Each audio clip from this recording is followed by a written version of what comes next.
Welcome to me, where suspenseful, thrilling, and mysterious stories will draw you into a world where the lines between reality and fantasy seem to blur. When the night falls, when all the sounds gradually quiet down, leaving only your own heartbeat and breathing, that's when these stories begin. Tensions, unsolved mysteries, moments that will make you hold your breath in fear or curiosity, all are waiting for you ahead. Find a comfortable seat, dim the lights, and let this sound guide you on a journey that is not for the faint of heart. I want each of you to leave a comment sharing where you are in the world. And if you are enjoying the episodes, don't forget to give a like and subscribe to the channel now. Relax. Are you ready?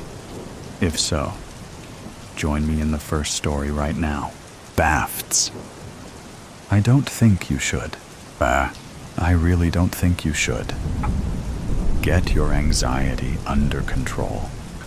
Do you know the consequences of doing something like this? Do you know the consequences of not doing it?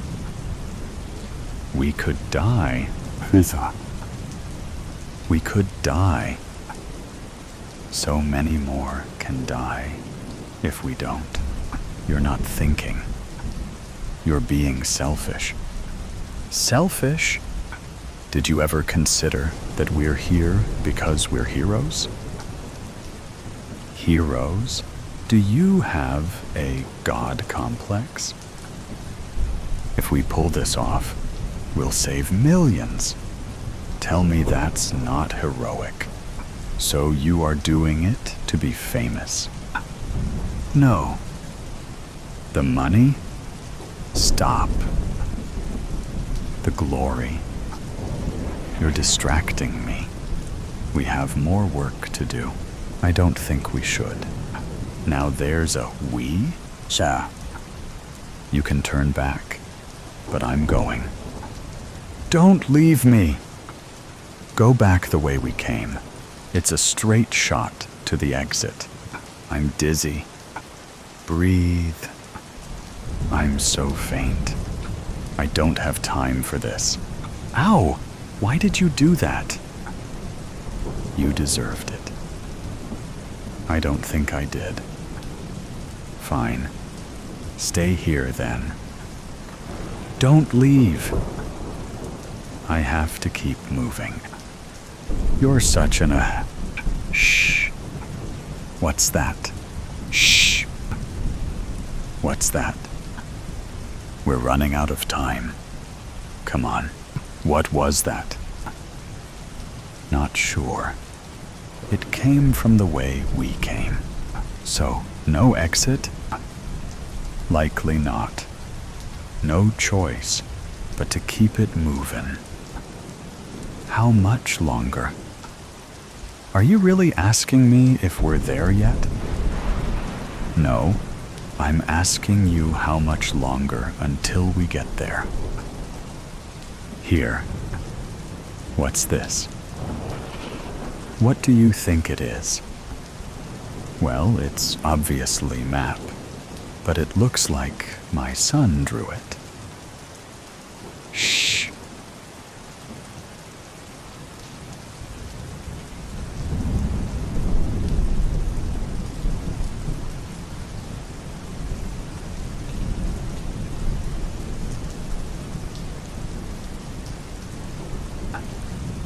I don't know. Someone else, maybe?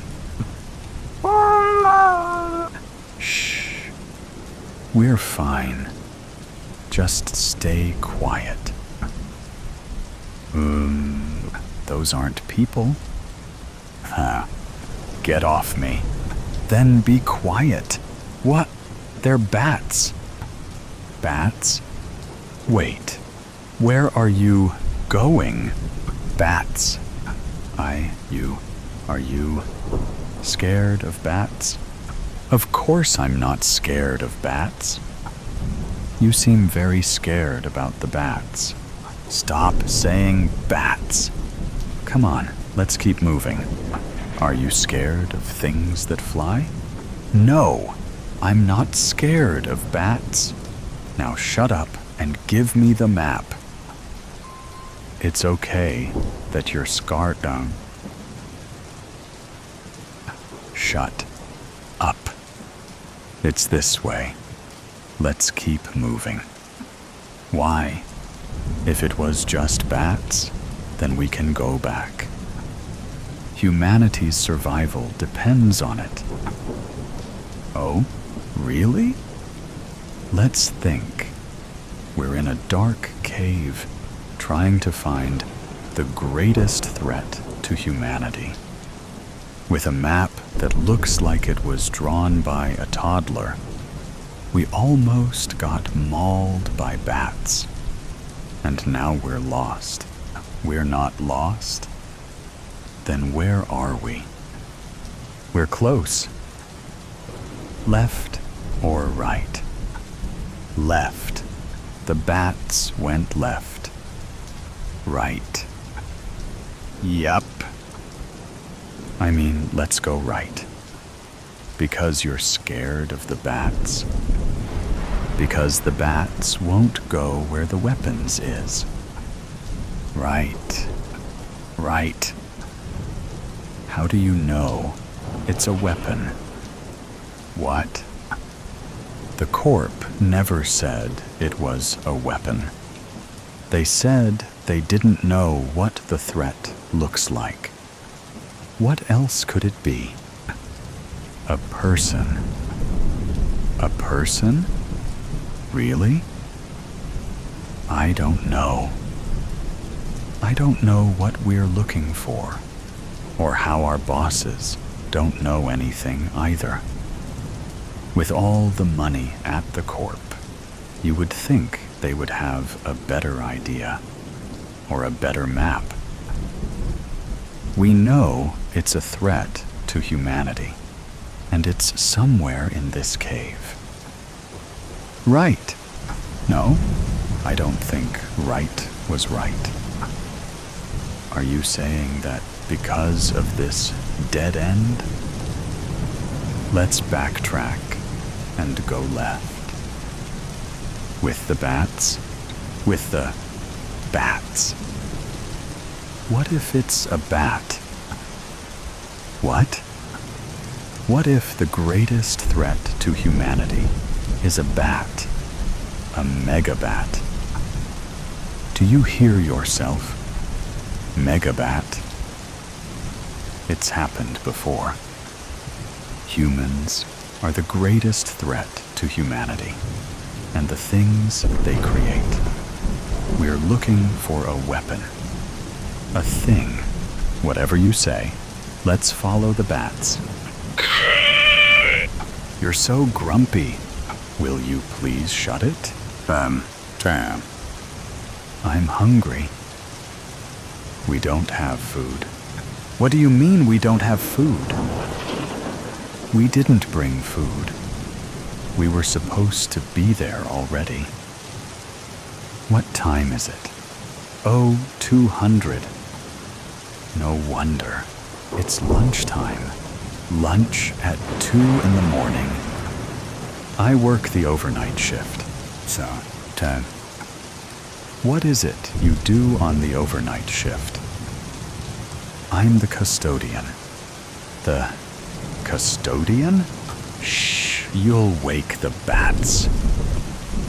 Explain. Right now. But explain, or we're not moving. And we're not eating. I thought you didn't have food. Explain. Now. Fine. I work as the custodian for the corp. Do you know Dr. Merlin? Never met her. Everyone says she's a kook. She's no kook. She's a genius. Very smart. Is that trail mix? Finish your story, and you get it. Last week, she was on edge. So I say, Dr. M, what's up? Yeah? And she tells me that there's new intelligence about some threat, and all of the field agents are cowardly salads. Cowardly salads? She's a tough lady, but she talks like an old-timey movie star sometimes. Her expressions. All right. So how did you end up here? Well, I told her that if there was anything else I could do to help her to let me know. So she put you in the field? Did you even have any training? I got about a week of training with the Corp. Are you kidding me? Can I have that trail mix? You didn't think to mention any of this to me before? I thought you knew. Trail mix? Here, let's keep moving. Holy shit. Uh-oh? No. I told you it was Bafts. Hey, my trail mix. Focus. Why aren't they on the ceiling? They look like they're protected something. Someone. What? Look, there's hair. Oh, no. Nope. I'm not going in there. Give me the trail mix. Stop thinking about food. Give it to Maybe they eat trail mix. Stop throwing it. You're gonna piss them off. Look, they like it. What are you doing? They'll follow the trail of the mix. Fuck this and fuck you. Stupid Corp putting me down here with a... It's working. Cowardly salad. Don't even Is that a real person? I told you the weapon wasn't a thing. Here, bats. Here, my little cutie patooties. Hey! Yes, you are misunderstood, little guys. No? Hey, she's not real. What? Who? The lady that the bats were crowding around. She looks fake. Like dummy, or a mannequin or something. Oh no. What? I think that's Dr. Merlin. The kook? It's a good replica. Like in a wax museum. You ever go to Madame Tussauds? Focus. I am. It's a good copy. Only thing is, the ring is wrong. She wears it on her left hand. Don't touch her! Wow. Did you just do that? I think so. I didn't mean to. It opened when I tried to move her ring. Why did you? Is that a laptop in her abdominal cavity? It's a transmitter. Is that a countdown? And coordinates. Do you know navigation? I know that 1 is New York. That's Moscow. 2 minutes. I think it's calibrated to all the major cities. 1 minute, 50 seconds. I can see that. I think it'll send signals to those coordinates where there's likely bombs or nukes or something. The mechanism can't be communicating via satellite. There's no service here. Yeah, not even the sat phone's working down here. It must be low-frequency transmissions, perhaps to another point right outside of the cave, which then likely connects via satellite. Yeah, I guess that makes sense. We don't have time to find the outside receiver, so we'll have to block the waves from here. You know a lot about radios for a custodian. Before I immigrated, I was a radio specialist for my country's special forces. Okay, I didn't know. You never asked. So what do? We need to get the Bafts back. What? They were keeping the equipment at the ideal temperature while keeping themselves cool against metal Merlin. If we can lure them back, then maybe they can provide enough insulation to cut the signal. That's stupid.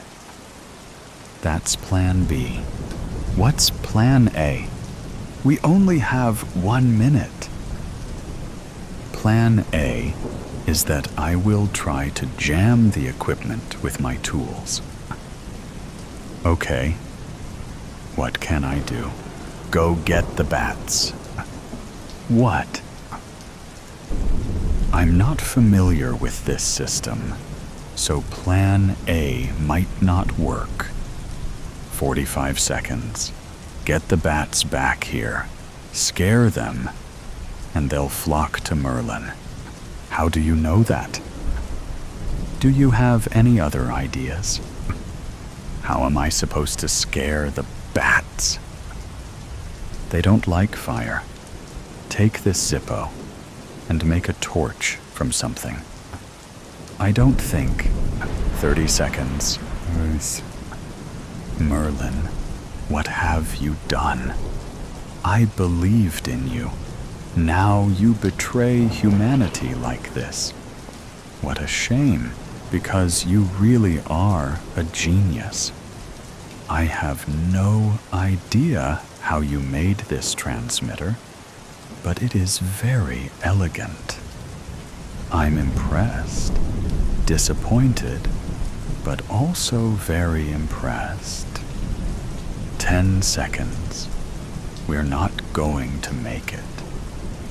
Oh. Yes, over here, cutie patooties. Go to your mama. Go. Why are you in your underwear?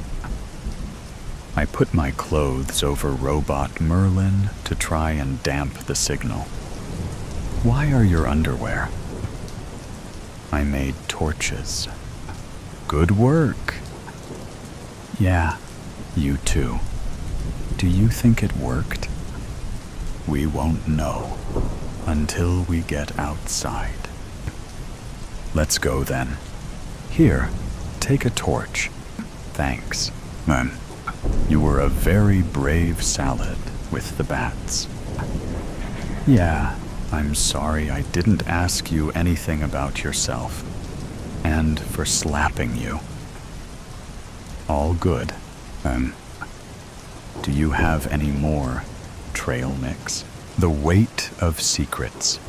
The bar was a typical rough 1970s bar on the docks of London. It was a dark bar, cigarette smoke and stale beer in the air. A neon sign buzzed at the top of the room, casting an almost ghostly red light on the scene. It was a type of bar where secrets were told, debts were paid. A type of bar where men like Marcus knew not to linger. But tonight, he had no other options. He was seated in the last booth, facing the wall, a glass of whiskey half empty in front of him. The ice long melted, the drink as watered down as his nerves. His fingers tapped nervously against the table, and his eyes flicked to the door every few minutes. She was late. Of course she was. Claire had never done anything on time. It was a power move, a thing she had mastered when they were just kids pulling jobs together, before the messy world got messier, before trust became a precious commodity neither could afford. When she actually did walk into the room, it shrunk around her. She wasn't loud, she wasn't flashy, but she had an energy that turned heads. She moved like she knew things other people didn't, like she could see the strings behind the curtain, the mechanism, and knew exactly how to pull them. She spotted him immediately, sliding into the booth across from him, a cocky little smile on her face. "I didn't actually think you'd come," Marcus muttered, taking a slow sip of his glass. Claire reclined in a cross-legged position. "You called. I was curious." That was what you could say about Claire. She didn't waste words. It was as if every sentence was measured, weighed, and heavy. Marcus rubbed his jaw, suddenly unsure how to begin. He had rehearsed this conversation 1,000 times in his head, tortured himself with each word. But now, suddenly, all that preparation unraveled as he looked at her. "You don't belong here," he replied instead. Claire raised an eyebrow. "And yet, here I am." She motioned to his drink. "You gonna tell me why you called me out of the blue? Or are we just reminiscing?" Marcus exhaled slowly. He glanced around the bar. Nobody was watching, but that didn't mean there weren't watchers. Risked a trip out here was what he'd done. Hell, even whispering Claire's name when he did what he did was a risk. But he needed a trusted person to help, or at least not rip his head off on sight. "We got a problem. I found something," he said. About the shipment, Claire's expression did not budge, nor her posture. Here she was, now listening, really listening. "Go on," she said. Marcus hesitated. This was the moment. The point of no return.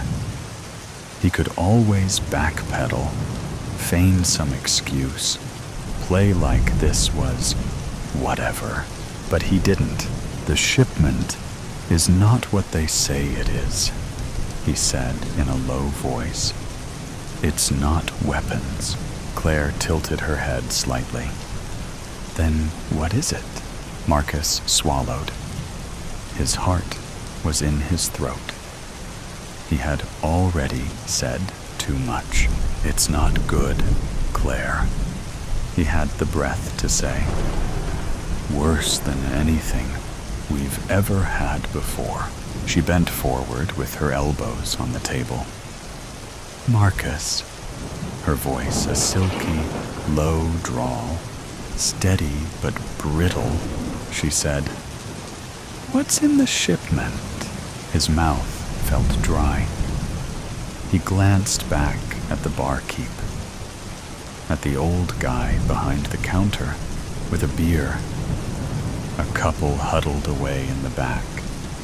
That one could be eavesdropping on us. "I can't," he said finally. "I've said too much." Claire sighed. "You do this every time. Look at you," she said, shaking her head. "You first attach, and then in the next breath, you detach without explanation. If you tell me nothing, you explain to me what the hell's going on here, or you waste my time." Marcus clenched his jaw. "I'm only trying to keep you alive." Claire eyed him up and down, piercing him with her gaze. "And who says I need saving? You don't understand," Marcus said, stepping closer. He dropped his voice to a whisper. "This isn't just a job, Claire. This is something else. Something bigger." She didn't blink. "Then explain it to me." He hesitated again. And that's when he saw it, a man in the bar, observing them from below the brim of a dark hat. He wasn't drinking. He wasn't talking. "He's literally just sitting there waiting for us," he said. Marcus's stomach dropped. They weren't alone.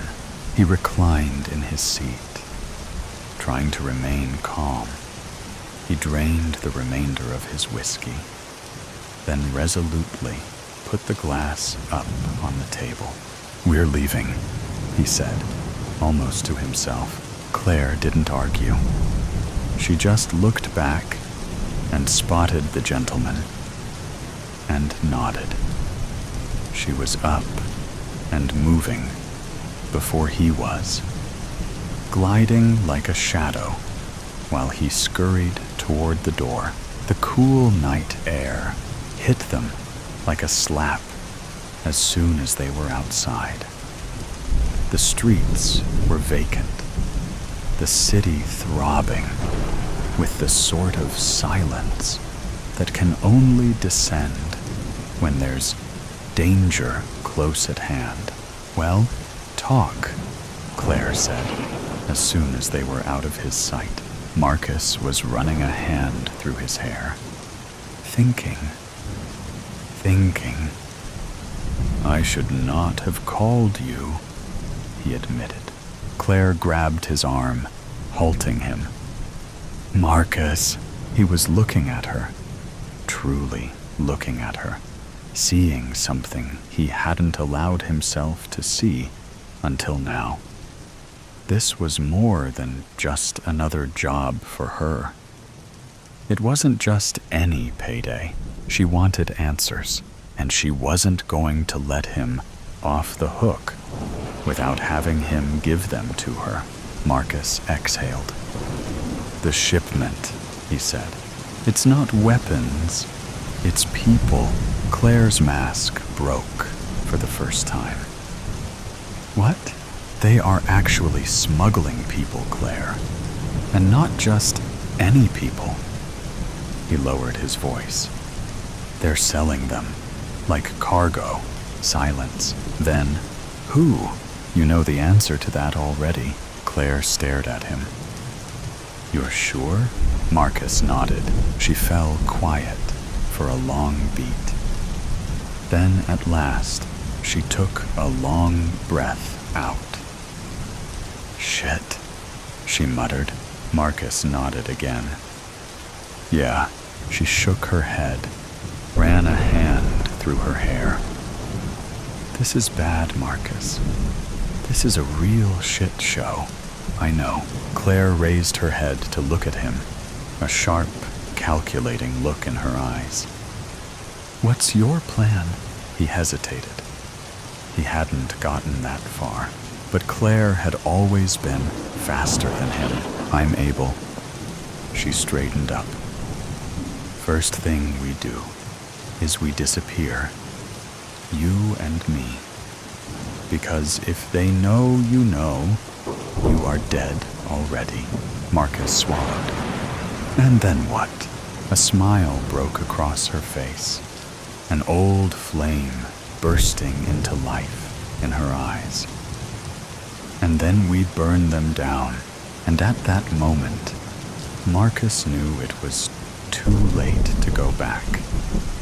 He had said too much, but perhaps, just perhaps, it was what needed to be said. Haunting, Jack couldn't speak.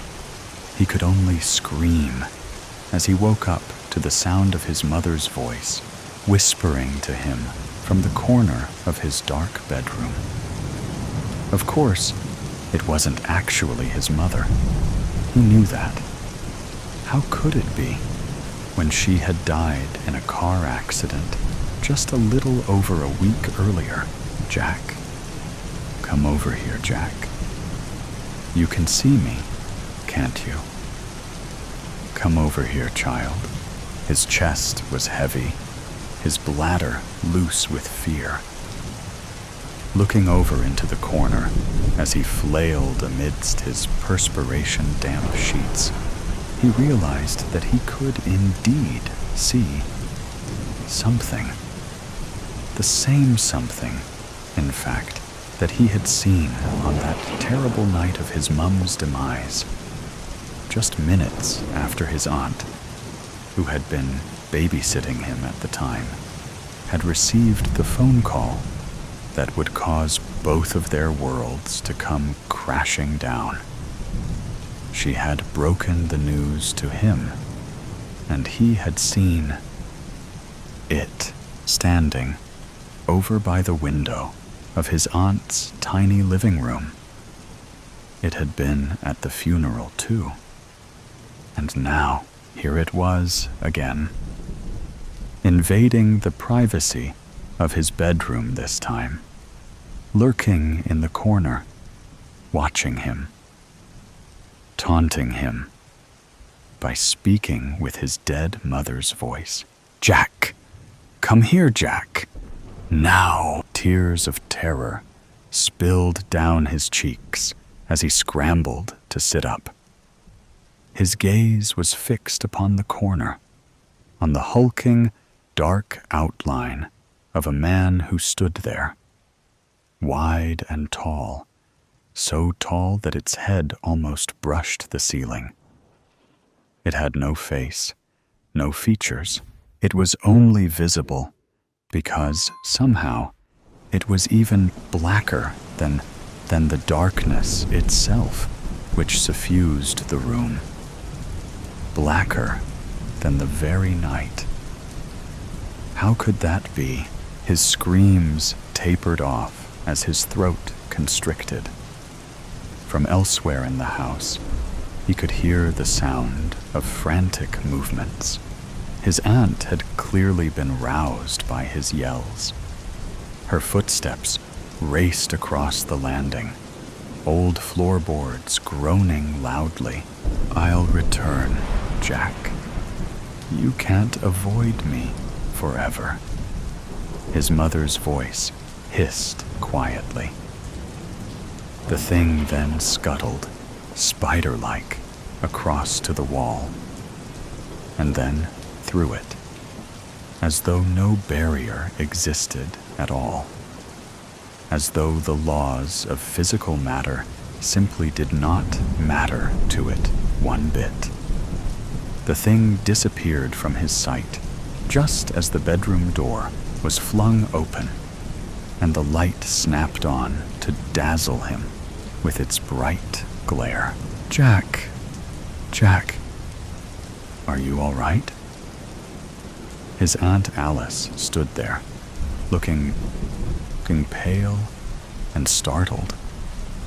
Her resemblance to his mum, as always these days, struck him like a dagger through the heart.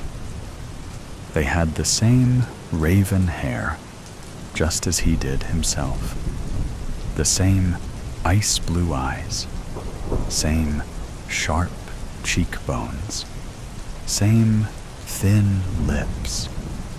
His mother's, now stilled forever, whilst his aunt's were pinched in a worried frown as she approached the bed where he lay.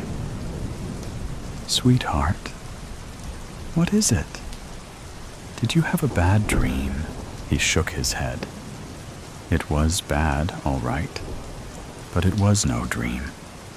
He raised a trembling hand to point over at the corner where the thing had been standing, mocking him by its mimicking of his dead mother's voice as it tried to lure him in. Alice turned to look, but quickly brought her attention back to him. There's nothing there, Jack. You just had a nightmare, that's all. Her gaze shifted, moving down over his sheets, where a damp stain alerted him also to the fact that he must have wet himself. He cringed, the tears coursing faster down his cold cheeks. What kind of a 12-year-old wet the bed? It's all right, his aunt soothed. I'll get those in the wash, and you can come and sleep with me in my bed for the rest of the night. It'll be dawn in a couple of hours anyway. And so saying, she ushered him out of his bed and took his hand to lead him over to her room. As always, it smelled strongly of lavender. After tucking him in, she retreated back to strip the damp sheets from his bed. Meanwhile, he lay there, alone once more in the darkness, eyes wide open, and frantically scanning the dark shapes all around him, lest the shadow should return again that night to torment him.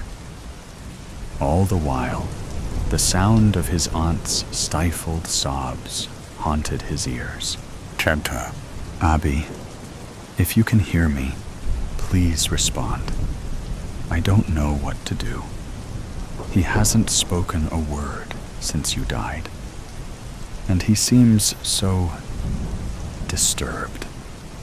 He's been having night terrors, and Jack crept down the stairs, being careful to avoid the creaking steps.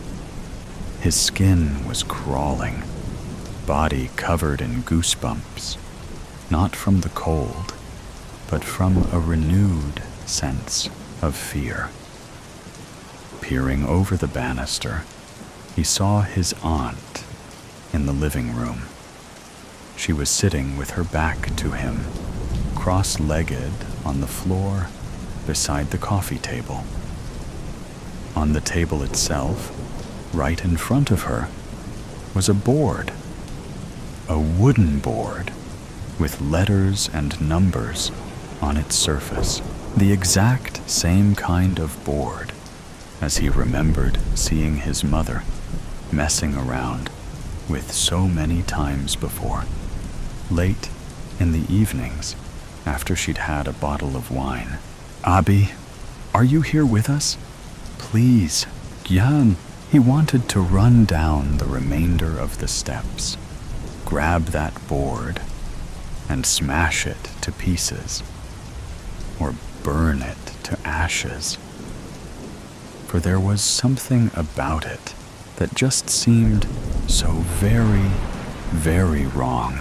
He was stopped in his tracks, however, by a sudden, sharp gasp from his aunt. She had her fingers resting on top of a small, circular piece of glass, which rested atop the board. And as he watched, the piece of glass slid free of Alice's grip and went spinning away, clearly moving of its own volition. It raced in jagged lines all across the board. Jack felt dizzy at what he was seeing. His legs gave way beneath him as he sank down onto one of the steps, his buttocks slamming painfully hard against the bare wood. Candlelight leapt in the room before him, the multiple flames flickering wildly. A muffled groan rumbled deep in his chest. Alice did not turn around. She was far too intent upon whatever message was being spelled out to hear him. He watched as she snatched up a nearby notebook and pen, scribbling frantically as she noted down what she was seeing reveal itself before her. never taking her eyes off the board. Eventually, the glass fell still. Something stirred in the air. The candles stuttered. His aunt gave a shiver, and Jack watched as the shadow man emerged through the closed door into the kitchen, moving to stand right beside Alice, reaching out with one of its thick arms as though to touch her. Another gust of wind blew through the room, carrying on it the stench of something rotting. Unable to take it anymore, Jack scrambled to his feet and ran back up the stairs. He cowered in his aunt's bed, covers pulled up over his head. As in the room below, he heard her begin to scream. The day Los Angeles. Changed Sophia's spoon clinked against porcelain as she stirred her tea, the sound barely audible beneath the morning bustle of the morning brew.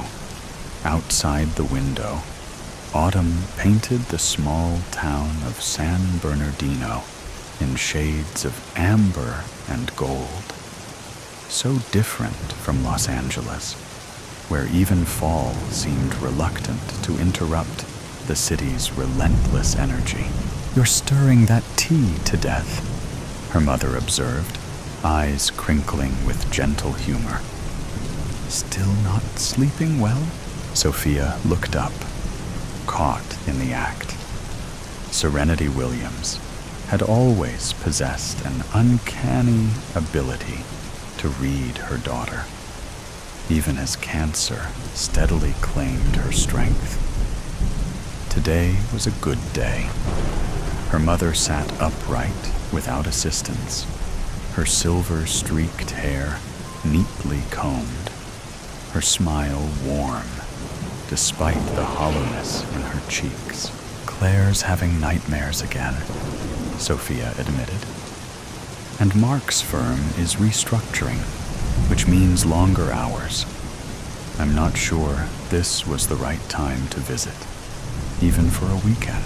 Serenity reached across the table, her hand light but steady as it covered Sophia's. "There's never a perfect time for anything important. You're here now. That's what matters." The cafe hummed around them, baristas calling out orders, the espresso machine hissing, customers tapping away at their laptops or scrolling through their phones. On a wall-mounted television, the morning news rolled through its predictable cycle. Political tensions, economic forecasts, celebrity gossip.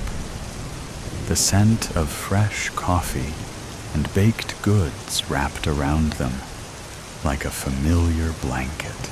"Tell me more about Claire's school play," Serenity prompted, taking a careful sip from her cup. "You said she landed the lead role?" Sophia's face brightened. "She's playing Dorothy in The Wizard of Oz. You should see her practicing Somewhere Over the Rainbow around the house. Mark recorded her last rehearsal. I can show you." Her words trailed off as the cafe's television caught her attention. The news had switched to a traffic helicopter shot over Los Angeles. A routine segment showing the morning gridlock. The reporter's voice carried over footage of the 405 freeway, mentioning construction delays near Westwood, where Mark worked. Expect those delays to continue through the afternoon rush hour. Alternative routes are advised for. The screen flashed white. For a fraction of a second, Sophia thought it was a technical glitch. Then the blinding light resolved into something else. as two massive fireballs erupted over the Los Angeles skyline. Twin terrifying mushroom clouds climbing into the atmosphere. The helicopter camera jolted violently, the image spinning as the reporter's voice cut off mid-sentence, static. Then, blackness. The morning brew fell silent. Every conversation halted mid-word. Every movement suspended.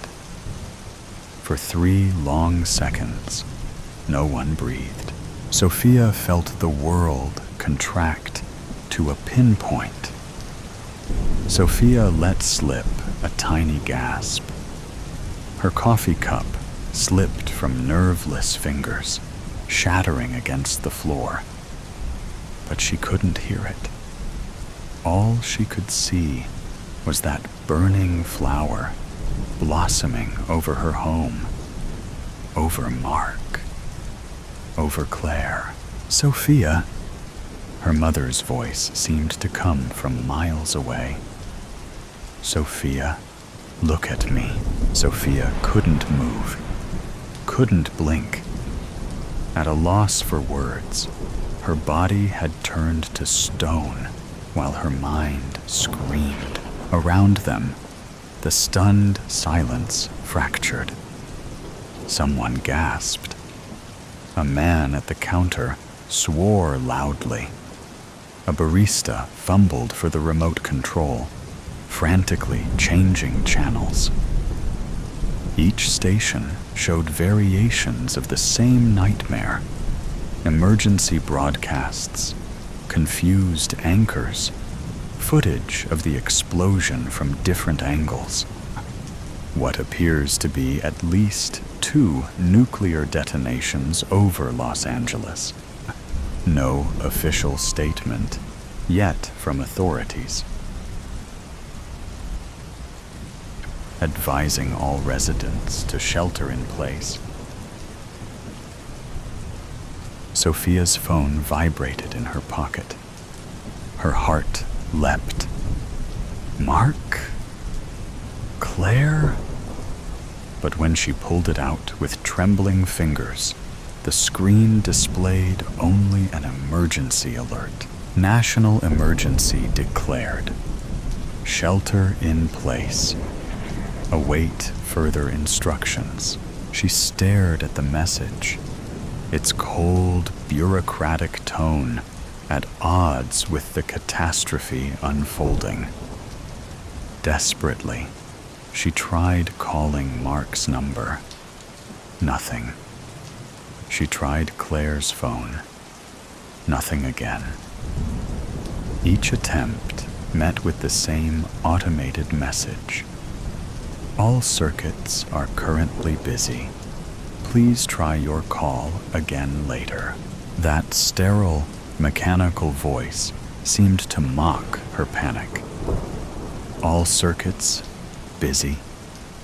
As if this were just another holiday, with too many calls being placed at once.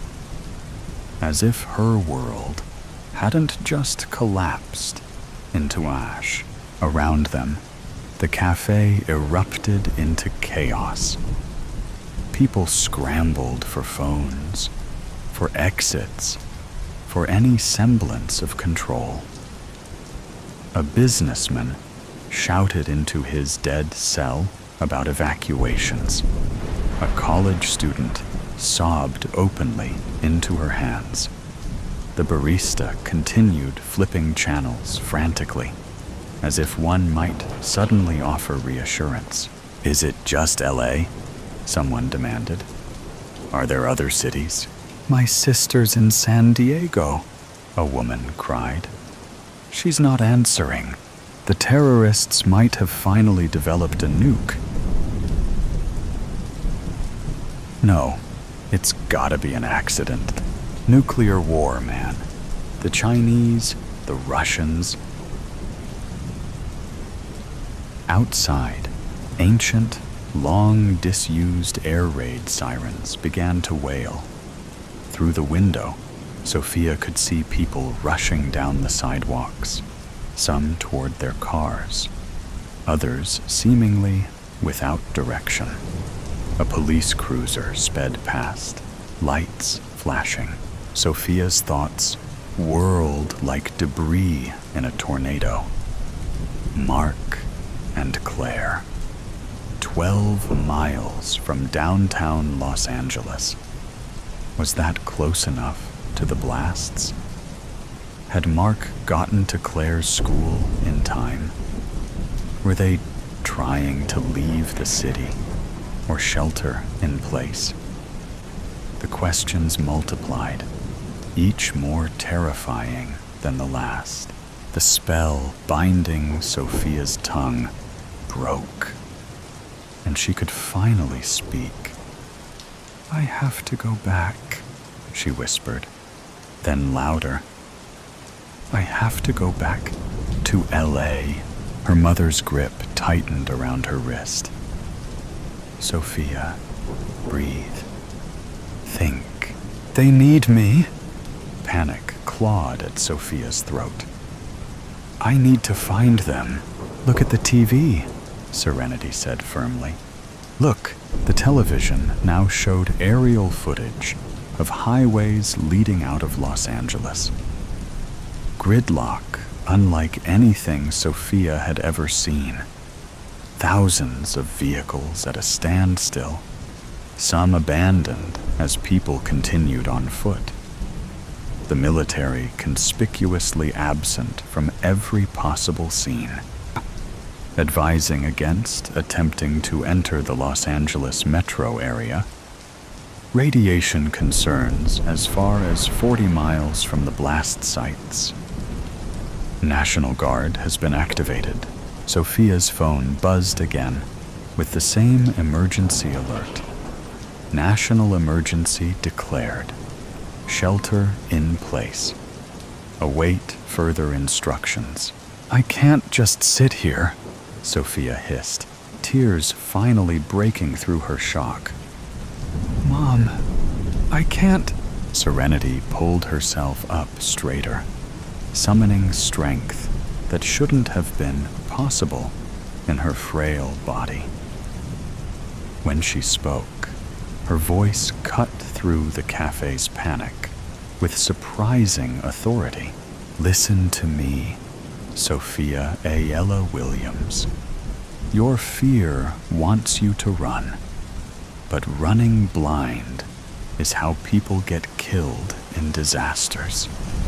She took Sophia's trembling hands in hers. "Breathe first, think second, act third. You taught Claire that, remember? When she gets overwhelmed, the mention of her daughter's name sent fresh pain through Sophia's chest. But she forced herself to inhale deeply. Once, twice.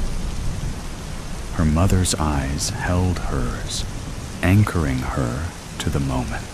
"Mark is smart," Serenity continued. "He knows to get Claire somewhere safe. He knows you're here with me.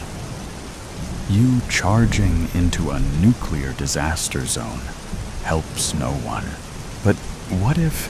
No what ifs yet. Facts first. What do we know?" Despite herself, Sophia felt her analytical mind begin to engage. There were 2 explosions over Los Angeles. People were leaving the city, but the military does not seem to be reacting yet. There looked like a massive area of LA leveled by the explosion. Good. What else? Roads are jammed. The military will soon be blocking entry. There might be radiation. The reality of that word hit her anew, and she swallowed hard. Communications are overloaded, with everyone trying to check on their loved ones. The news cut to a press briefing where the perky smile of the blonde, blue-eyed, and comely presidential press secretary, incongruent to the chaos erupting, confirmed what everyone already knew. 2 nuclear devices had detonated over Los Angeles. Origin unknown. Casualty estimates pending.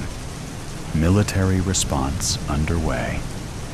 The potential for additional attacks could not be ruled out. And does everyone like my new lip gloss? The press secretary asked. I can't just wait here, Sophia whispered. I can't. Serenity studied her daughter's face. No, you can't. But you need a plan, not panic, for the next hour, as the world unraveled around them. Sophia and her mother remained at their table. The cafe transformed into an impromptu crisis center for the customers. The owner turned up the television volume, distributed free coffee, and allowed people to charge phones on every available outlet. Information trickled in. The blasts had occurred over downtown Los Angeles. Early estimates suggested the devices were relatively small by nuclear standards. Tactical nukes, like the RSM-56 Bulava, rather than strategic nuclear weapons. But devastating nonetheless. Sophia tried every communication method she could think of. Calls, texts, emails, and social media messages. Most failed, but occasionally a text would go through, only to receive no response. She left voice messages that grew increasingly desperate. I'm coming to find you. Wait for me. I love you both. Outside, the town of San Bernardino transformed. Police directed traffic at intersections. Lines formed at gas stations. The grocery store across the street was mobbed. People hugged strangers or argued violently about what to do next. And through it all, Serenity remained calm, her presence a counterweight to the mounting hysteria. She helped Sophia gather information, separating facts from rumors, while conserving her limited energy. The radiation reports are mixed, Sophia noted, scanning emergency updates on her tablet. Some areas might be relatively safe, especially with proper precautions. And Mark knows this, Serenity reminded her. He'll get Claire to safety if he can. If he can. The words hung between them, unaddressed. By mid-afternoon, Sophia had made her decision. She would return to Los Angeles, not in blind panic, but with purpose and preparation. Her mother didn't try to dissuade her. She recognized the determination in her daughter's eyes. I'll be back for you, Sophia promised, as she prepared to leave. Once I find them, we'll all come back here. Serenity smiled sadly. I know you will. She pressed something into Sophia's hand, a small silver locket containing a family photo. For luck, the drive that should have taken over an hour stretched before Sophia like an impossible gauntlet. Roads would be clogged. Gas might be scarce. And at the end waited either reunion or devastation. I love you, Mom, she whispered, embracing Serenity carefully, conscious of her fragility. Find them, Serenity replied simply. Be smart. Be safe. As Sophia's car pulled away from the morning brew, Serenity Williams watched from the window. Sophia touched her fingers to the glass in silent farewell, praying that her mother, Serenity, and her daughter, Claire, would forgive her for the choice she'd been forced to make today. Between the mother who was dying and the family who might already be gone. The afternoon shadows grew long as Sophia's car raced along the westbound interstate back to Los Angeles. The main highways heading east had quickly become impassable, choked with the vehicles of fleeing civilians. Radio reports described mass evacuations from areas surrounding Los Angeles, the declaration of martial law, and conflicting radiation warnings. Sophia had expected gridlock all the way, but the lack of any vehicle but hers heading west made the drive that more unsettling. The traffic thinned as she approached LA. The further she drove, the emptier the roads became. She was alone on the freeway. A surreal experience on roadways normally congested at all hours. The emptiness carried its own warning. She was driving toward something everyone else was fleeing. Sophia's GPS had stopped working hours ago, but she didn't need it. 15 years in Los Angeles had etched these routes into her memory. Exit here, turn there, the familiar path home. As she crested the final hill that should have revealed their neighborhood, her headlights illuminated a transformed landscape.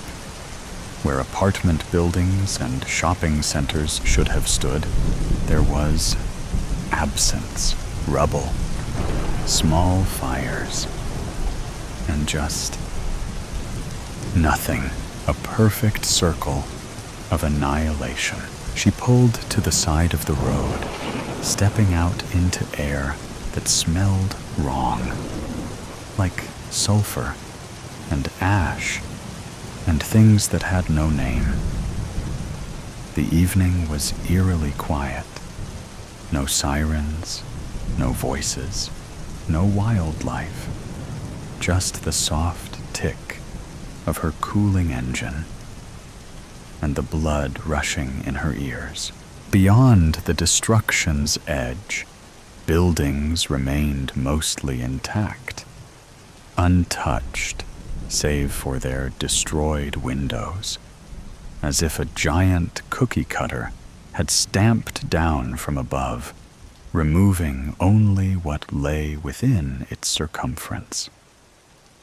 Their apartment had been 3 blocks inside what was now emptiness. Sophia walked forward in a daze, approaching the edge of obliteration. Something crunched beneath her shoes, glass fused with asphalt, transformed by unimaginable heat.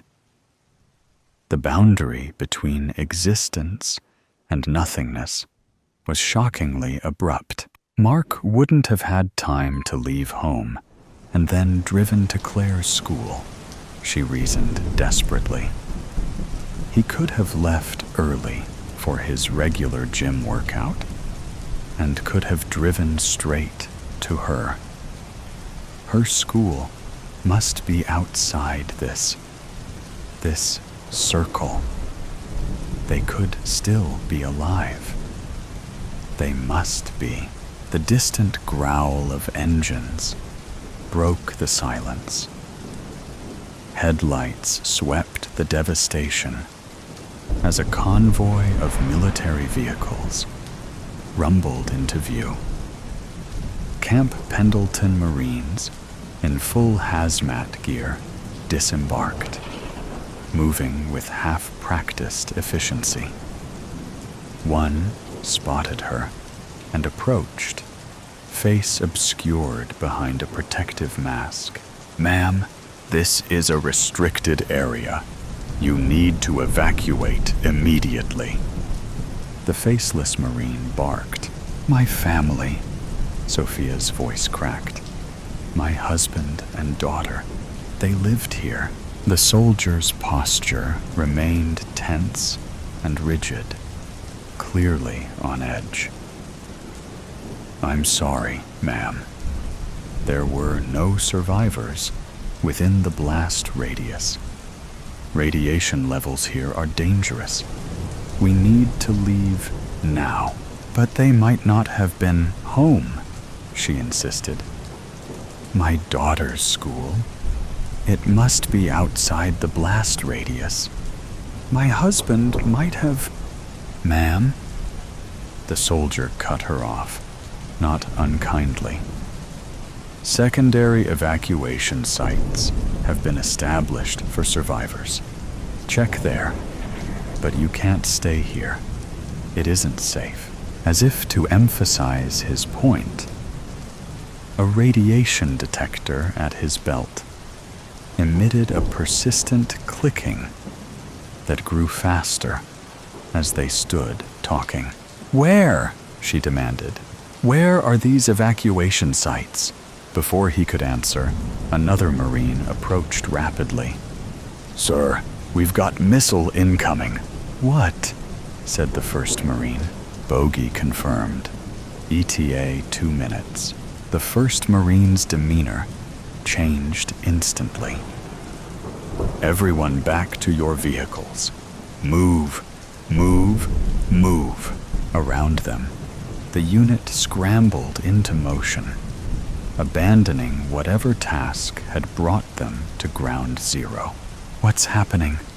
Sophia asked, fear rising anew in her chest. The Marine gripped her arm. "Another missile, headed right for us. We need to go, now." "Another?" The words died in her throat as understanding dawned. This wasn't over. "Now," the soldier urged. "Get in your car and drive east as fast as you can. Don't stop until you're at least 50 miles out." Sophia stumbled back toward her vehicle, moving on autopilot. As she reached for the door handle, some instinct made her look up. There, cutting across the darkening evening sky, was a thin, white line, like a shooting star, moving in slow motion. But unlike a shooting star, it wasn't arcing away. It was descending, the third, markedly larger missile coming to finish what the first two had started.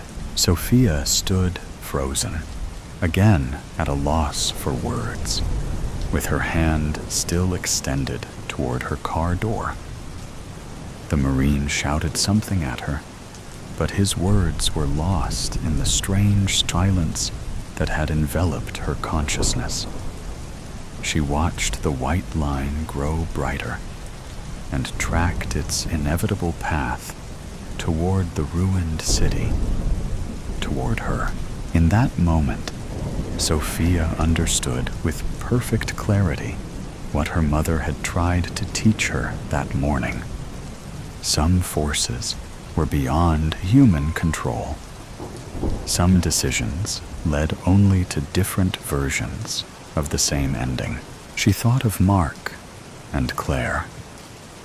Whether they had perished already, or had they survived only to face this missile. She thought of her mother, alone in San Bernardino, watching the news and knowing her daughter would never return. Sophia's hand dropped from the car door. The approaching missile reflected in her eyes as she tilted her face skyward. There would be no scream, no lamentation, no running from what had already been decided. There was only the overwhelming weight of understanding. The nightmare wasn't over. It was only beginning. The children of the Forsaken. The villagers called them Children of the Forsaken. Those shunned to the Bear Claw Mountains, exiled from society. But the children called themselves the Watchers, for their view of the villages nestled in the valley below. And to their parents, they were merely Raya Nevarium, Lilith Skyden, and Quill Weston. Who in the Risen's name takes the forest path to Bearclaw? Asks Quill, features twisting as a gentle frown and harsh laugh compete for dominance like wolves fighting over a kill. Lilith gives him the scolding look of a mother. Don't say that. Mother says it's a bad word. I heard that the Risen will come take your voice at night if you forget to say your prayers. Though the Risen, fallen dead brought to life by the god of death, Vol.3, were more myth to faithless villagers than a poor, disease-ridden harvest. Amongst the Forsaken, the ancient gods were sacred. Quill gives an assertive nod to Raya. You were brought to the Forsaken as a child. What do you think? Are we going to make another friend? Raya's features may as well have been carved from stone, like the statues of the Risen in the underground temple below their feet. Her eyes are cast on the singularity in the distance, the cloaked figures cutting through the path against a blur of wind and snow, with the relentless endurance of a river's current. Raya was only a child when she was sent to the Forsaken. But as she grew, her past came back in fragments, like the shards of a broken clay bowl she'd accidentally dropped onto her foot trying to reach the table earlier this morning. Sometimes Raya prayed to Vol.3 at night for the empty contentment of forgetting, to let her past die like all things in this world. But watching the figures, she supposed that there was a certain strength to remembering and enduring that was a part of living. I remember that the nun who heard me singing and saw me floating screamed and threw a book at me. I remember crying because I was confused more than hurt. Her face falls to her woolen boots covered in snow. I remember the thin cotton blanket that I shivered through all the way up to the mountains. I don't remember my father very much, except for the fact that he lived in a very big house and never seemed to be there. Quill squints through the haze, trying to see through the chaos of the storm. I don't see a child with them. Raya climbs atop a boulder with practiced movements, testing the heel of her boots against the stone for ice patches, and peers over the edge. I think you're right. Quill crosses his arms with false bravado. Of course I am. They're coming for us, but not for the reason we think. Raya turns to each of them and asks them the same question. How old are you? Quill is 10 years old. Lilith turns 8 next week. Raya is the oldest of them, almost 11. One of them wears the white robes of a priest. They were sent to cut our throats and take our voices too. Raya abandons her perch, staggering backwards. We're not even 16. Must have been a terrible harvest. Quill starts, before cut off by an elbow blow to his side.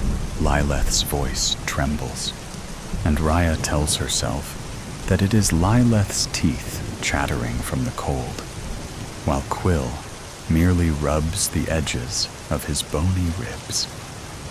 I need to tell Mother. She'll know what to do. Word of the priest's arrival, and rumors about another nulling ceremony to take the voices of the children, spread through the small town of Bearclaw faster than an avalanche. The children are kept safely behind locked doors and shuttered windows, while townspeople brandish an assortment makeshift weapons: knives, pickaxes, woodcutters' axes, shovels, old potions, and spell books. By the time the travelers arrive, the townspeople are ready and waiting. The children have been instructed to stay inside, stay away from the windows and door. But the coziness of the fireplace is almost stifling compared to the tenuous, cold, bitten air. Lilith turns away from the window, her eyes damp with tears. A few moments ago, her mother had forced her to look her in the eyes, and wrote that if she could not be strong for herself, she must be strong for others.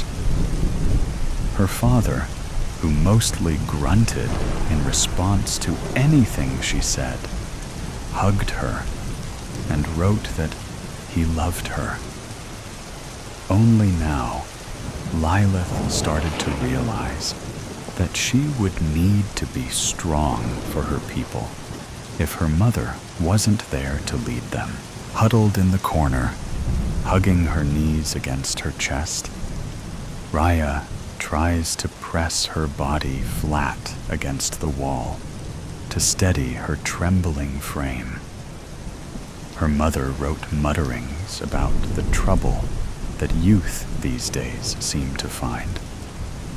Then she had stuffed firelight potions in the bag across her chest, wrapped another coat around her shoulders, and strung an amulet around her neck. Raya rubbed the markings on the rabbit bone, hoping there would be enough magic in the amulet to protect both of them. Meanwhile, Quill fights the urge to sneeze, itchiness crawling up his throat, threatening to explode. Earlier that evening, his father had taken out a gleaming, enchanted sword from a cabinet and donned the knight's armor that he'd stolen off a rotting corpse in a cave. When his father gave Quill the dagger that he used for skinning game, he wrote for Quill to protect the girls. At first, Quill wanted to point out that Lilith had been practicing her blood song, and Raya was a gifted illusionist.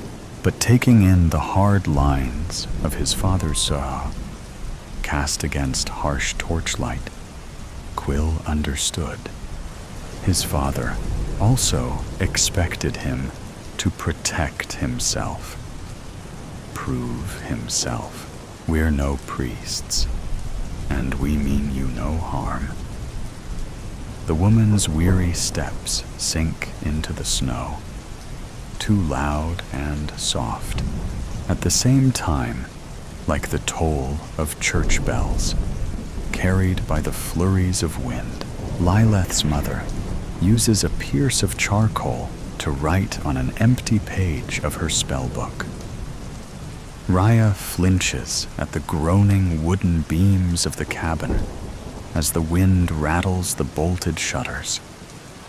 Lilith inhales a deep, shaky breath, and Quill stifles his sneeze. I apologize for our deception.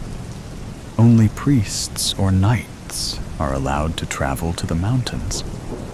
Tugging down the pristine pale cowl of his cloak, the man takes a step closer. We came here to warn you that your children are in danger. Are they well?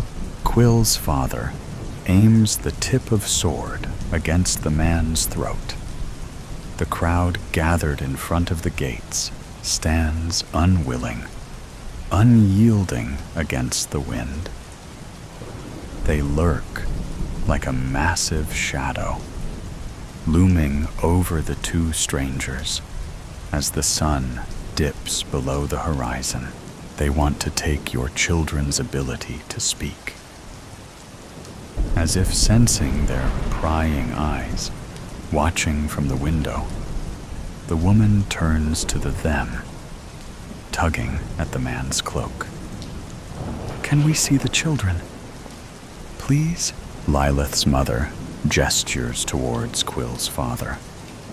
With a heavy sigh, he drops the sword to his armored side. Raya's mother walks towards the door. All three of the children duck their heads down below the window, as if caught stealing maple sweets from the table, and glance at anywhere but each other in guilty silence. None of them flinch when there's a gentle knock against the door, as they follow Raya's mother in stunned, uncertain silence.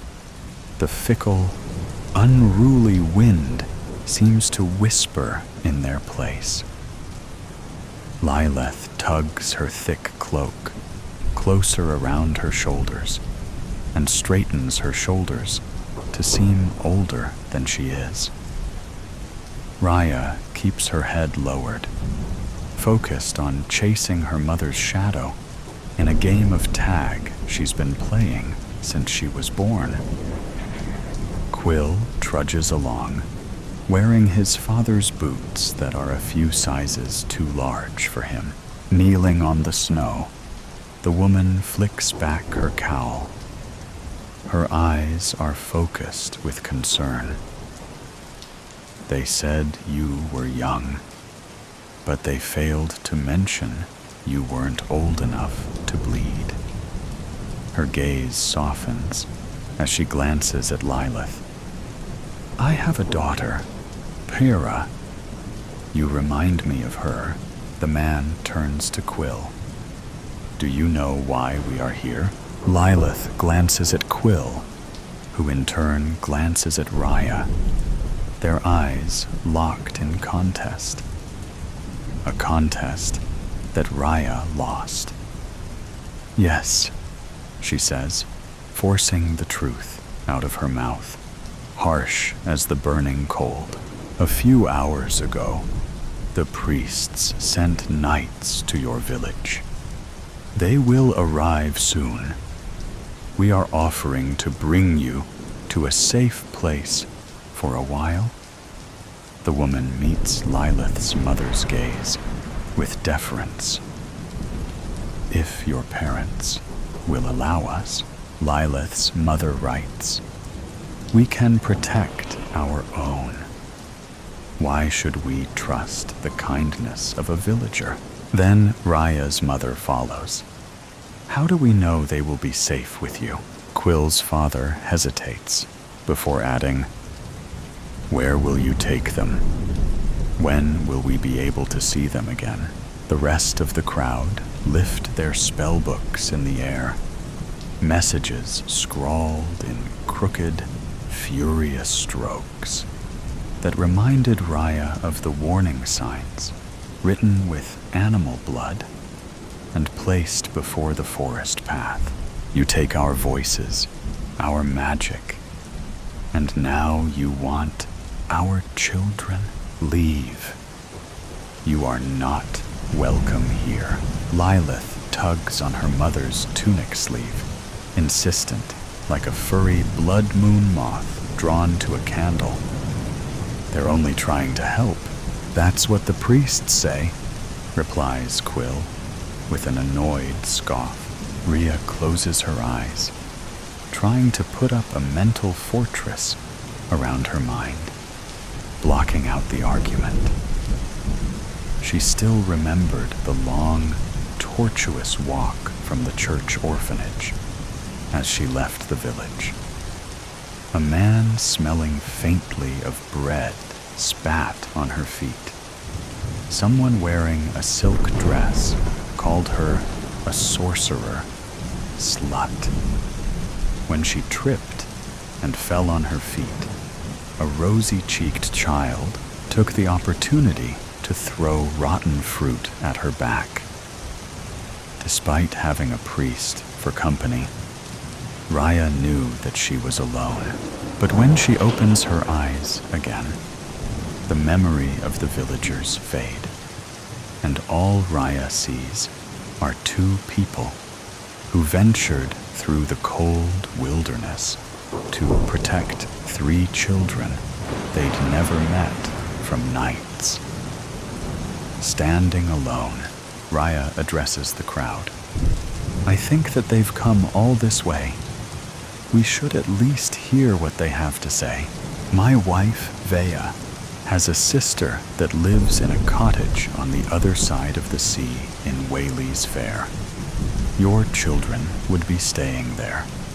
You could come visit whenever you wished, so long as you were not followed by knights.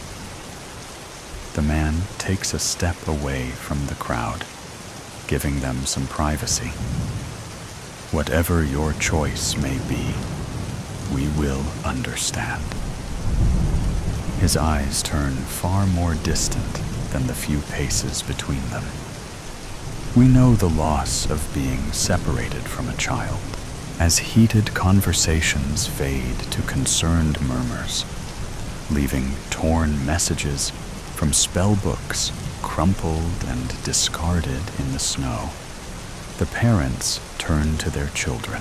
One last message. It is your choice.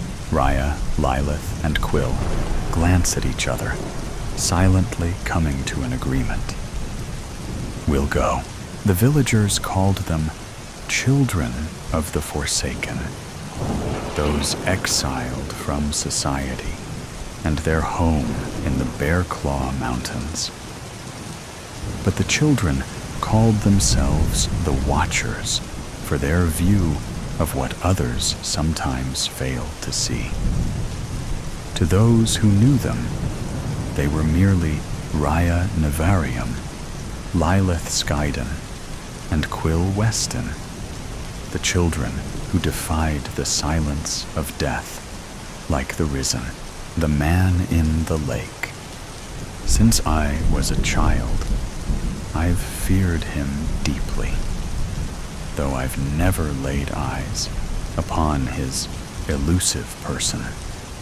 I can remember vividly walking along the narrow trail that surrounded Lake Victory during the Ides of October. The water, dormant and as reflective as glass, was enraged by the fiery reds of the perishing leaves that clung desperately to the maples surrounding it. If you glanced from a distance, you'd think it was a pit of lava, scorching through the center of the earth from the leaves that already pirouetted to the ground. A magnificent blanket of gold and orange stretched invitingly along at your feet. Consequently, as the trees became more barren, the seasonal breeze squeezed between the branches, knocking together their nimble limbs. With its powerful grasp, the whooshing breath of Mother Nature would envelop all sounds within an ear's distance of man. This type of silence was cathartic. If you closed your eyes, you could become coalesced with its gentle movement, as a spider web would become accessorized against the unbeknownst skin. The random assortment of sounds stemming from birds, the splashing of fish, an acorn falling from the tree, the ominous sounds of swaying, narrow trees like a rusted seesaw, or the mercurial patter of rain echoing against the wilted leaves, producing a light bass that was rhythmically harmonious to the ear. My grandfather always mentioned this man was always present, but you had to search persistently without fear or a cluttered mind. There was always talk of a dock, though the far side of the lake was unrecognizable from the conception, with its bends and curves to and from sight. He always said, not many find this man in Lake Victory, that it takes a special kind of person to gain his trust. The man was full of wisdom, distinguished, and had the ultimate answer to life's enigmas, he claimed. That he had experienced the greatest challenges man can face. I used to circle this lake frequently as a child, climbing trees for a better view, skipping rocks to alert him of my presence, and whatever other racket I could concoct to make myself evident as far as I could muster the courage to. Of course, this came to no avail. In my mind, the imagery of this man had always changed. Some days, he would be terrifyingly tall, his limbs slender, and his eyes were always hidden underneath a low-positioned straw hat. Other days, he would have a becoming face, accentuated by a tinge of red from physical exertion. I pictured him growing corn in small patches, picking berries from wild bushes, and fishing regularly from his forsaken dock. A fire would be ablaze during his nights, where he would sit complacently, listening to the crickets and the sounds of night. As I went through high school and college, the distraction and monotony of life had guided me far away from Lake Victory in search of material things, to chase a dream enriched by hollow rapacity. My family's vacation home had become a distant memory. I no longer needed to acquaint this man during the fall, because he no longer could fill the void inside of my heart as he would in my youth. Or so I thought. I figured that new quest, with all the goals I had set for myself to accomplish, would provide far more solace than the man in the lake.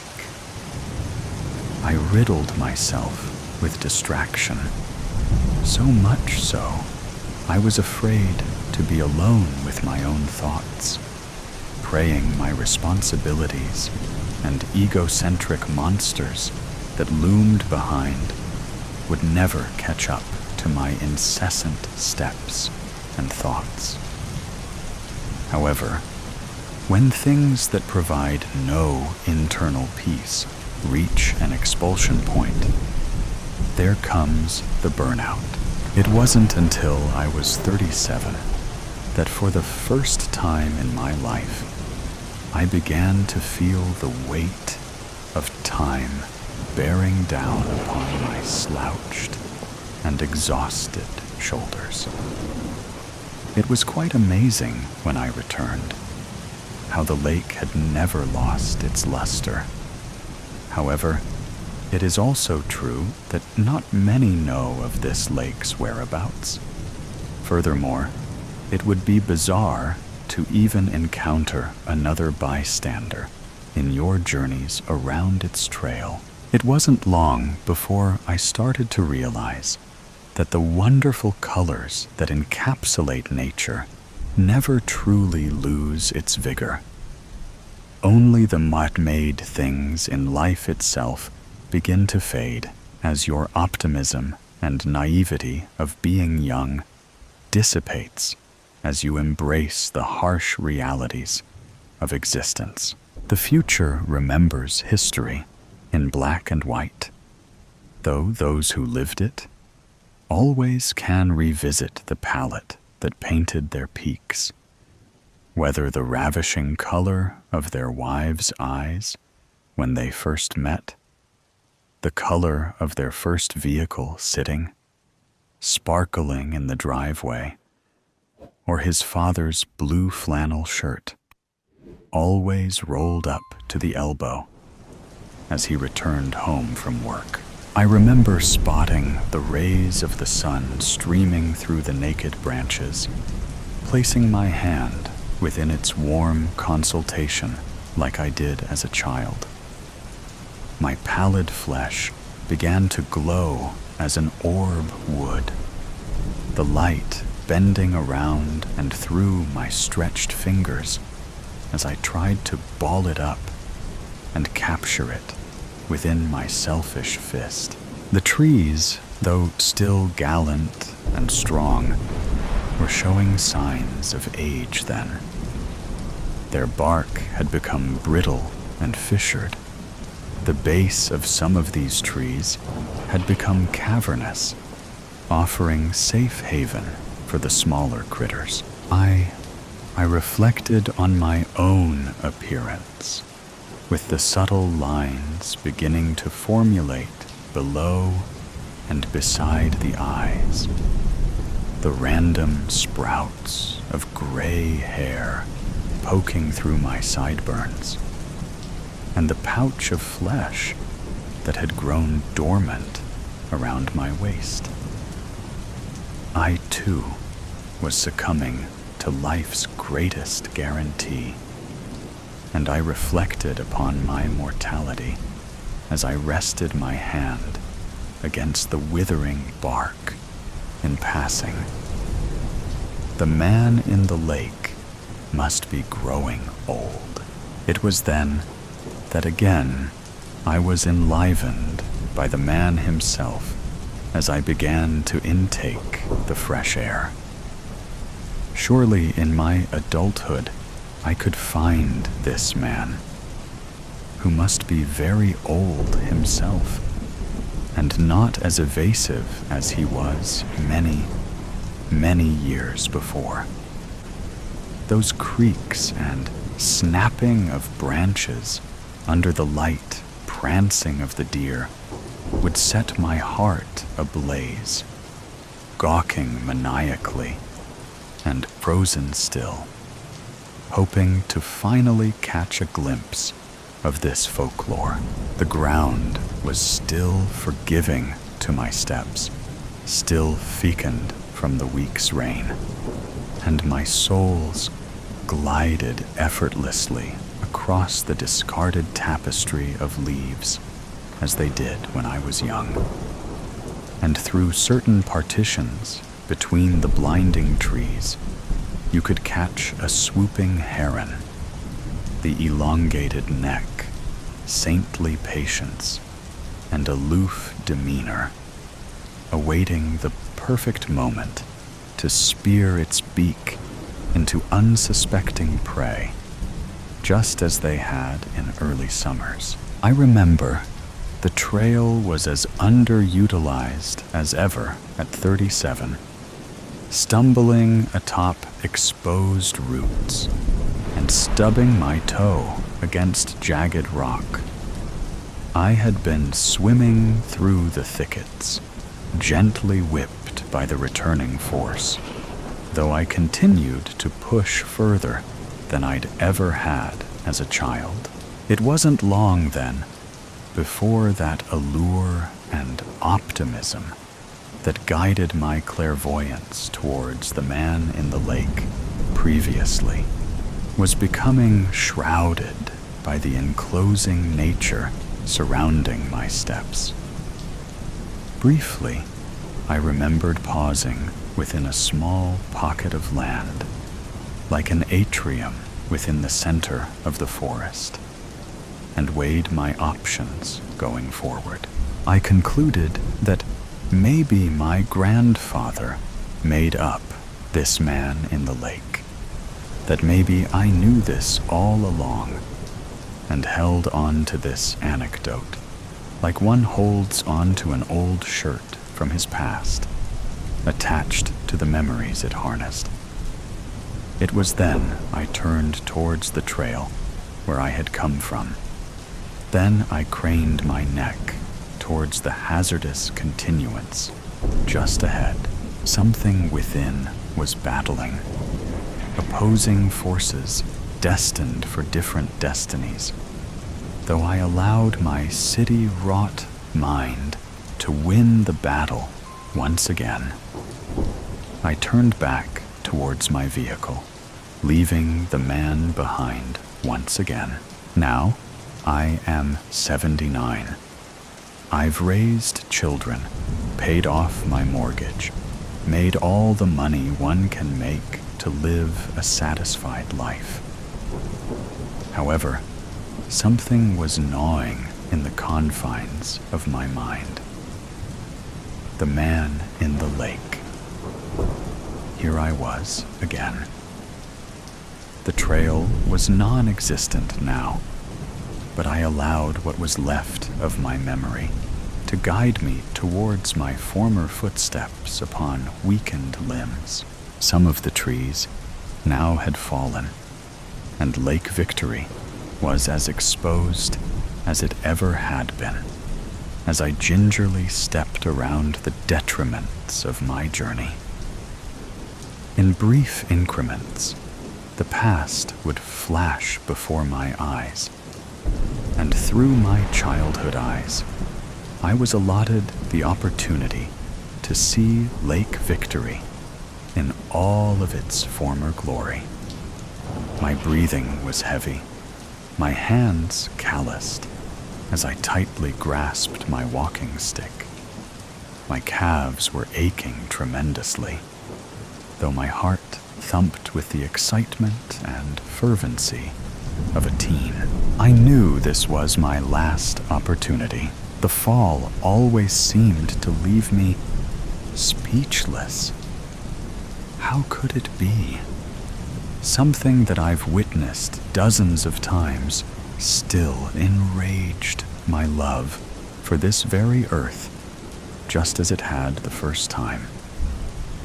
It was the essence of beauty, natural, pure in all of its forms, and I was appreciative that it only climaxed for a few weeks. Things of such enchantment are usually ephemeral, undeserving of the burden of obsolescence. The woman you meet in a foreign land, gone before you awake in the morning.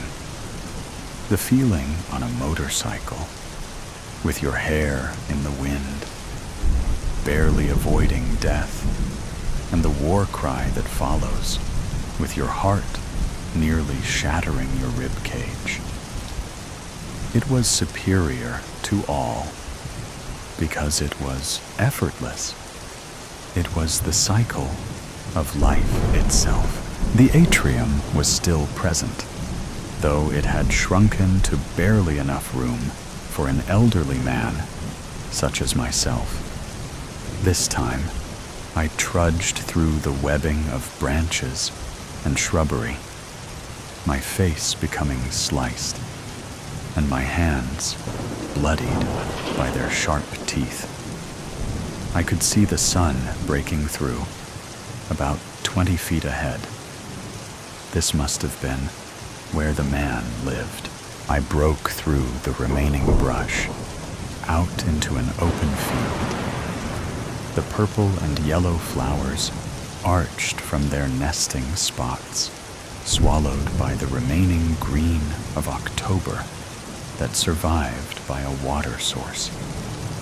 I looked upwards, glad to see the sun, receptive to its blanketing of my worn flesh. Then I looked towards the water once again, and there it was, the aforementioned dock. However, I was now forlorn, spotting no cabin in the woods, nor anywhere that a man could survive in such circumstances. I did not see his corn, nor his burn pit, where he spent his nights. I've spent my whole life, in retrospect, always comparing myself to the man in the lake, his humble attitude, his love for nature, his ability to acquire happiness without material things. His lore kept me grounded to reality. And now I was faced with the harsh truth that his existence was never crafted by veracity. Nor was this apotheosis one in which I dreamed many times before. I harped upon why my grandfather would speak so greatly of him, as if a friend. Why allow me to go on these wild goose chases, hoping to encounter some begrimed being, steeped in desolation? I approached the dock apprehensively, acknowledging its worn and derelict bones, the way it slouched towards the right side, and how the algae grew rampantly across its damp surface. I took a careful step and stopped, now hearing the lapping water gently clapping against the embankment, taking along with it the atrophied leaves, as a Viking would be sent off during his death. I took another step, stopping once again, surprised by the stability with a poke of my stick, and then decided upon shuffling towards the very edge. Here I stood, looking out over the lake that had held such a prized position within my heart.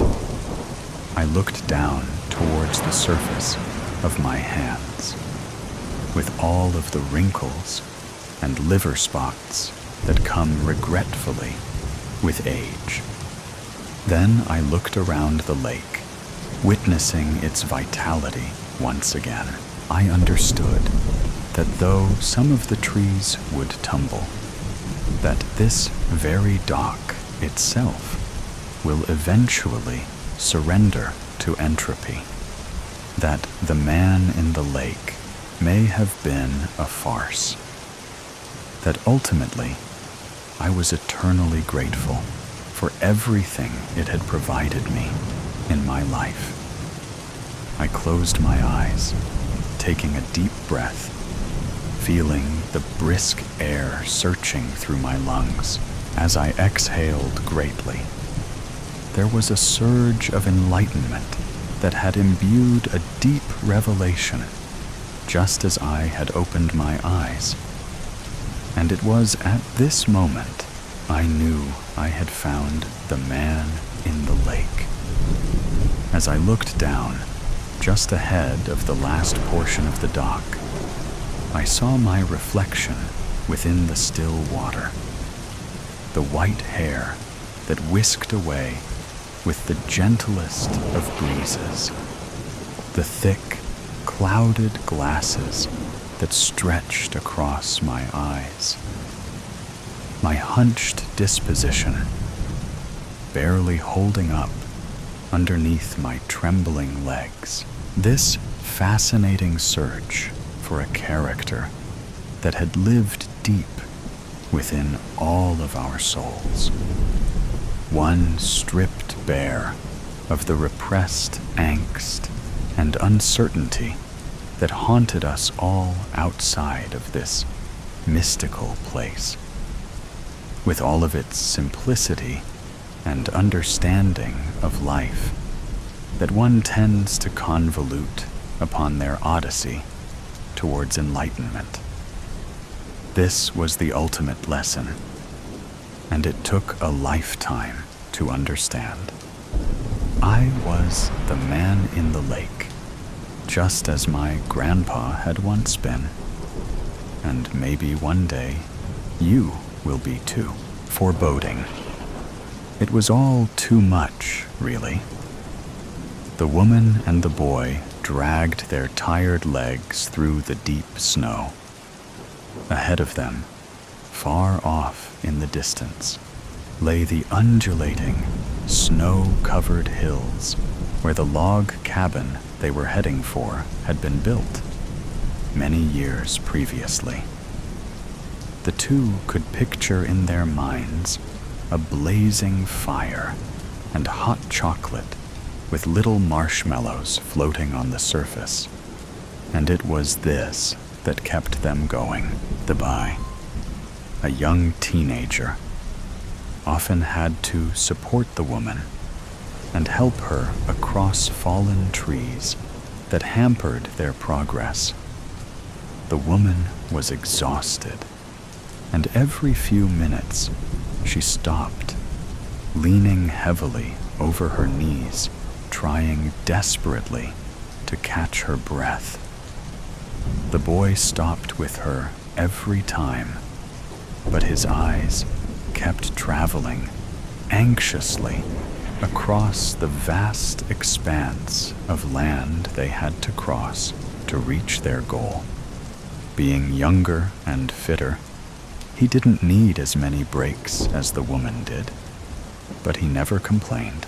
It was more important for him to bring the woman back alive than to force her to walk faster. They set off again, the woman hanging on to the boy's arm. The surface underneath them suddenly turned slippery. They had reached the frozen lake finally. There was still a long way to go, but at least there were no hills or fallen trees to navigate. The woman stopped again. Her breathing was labored, and she had trouble drawing a deep enough breath to regain some strength. She was crying from the exhaustion. The boy knelt down and held her. His face was worried and concerned. His hands shook somewhat as he gently patted the woman's back. A man walked past in a sideways manner, like a crab. He waved at the pair and smiled. The woman stretched out a hand towards the man, imploringly, and the boy gave him a surly look. But the man just smiled again and continued through the deep snow.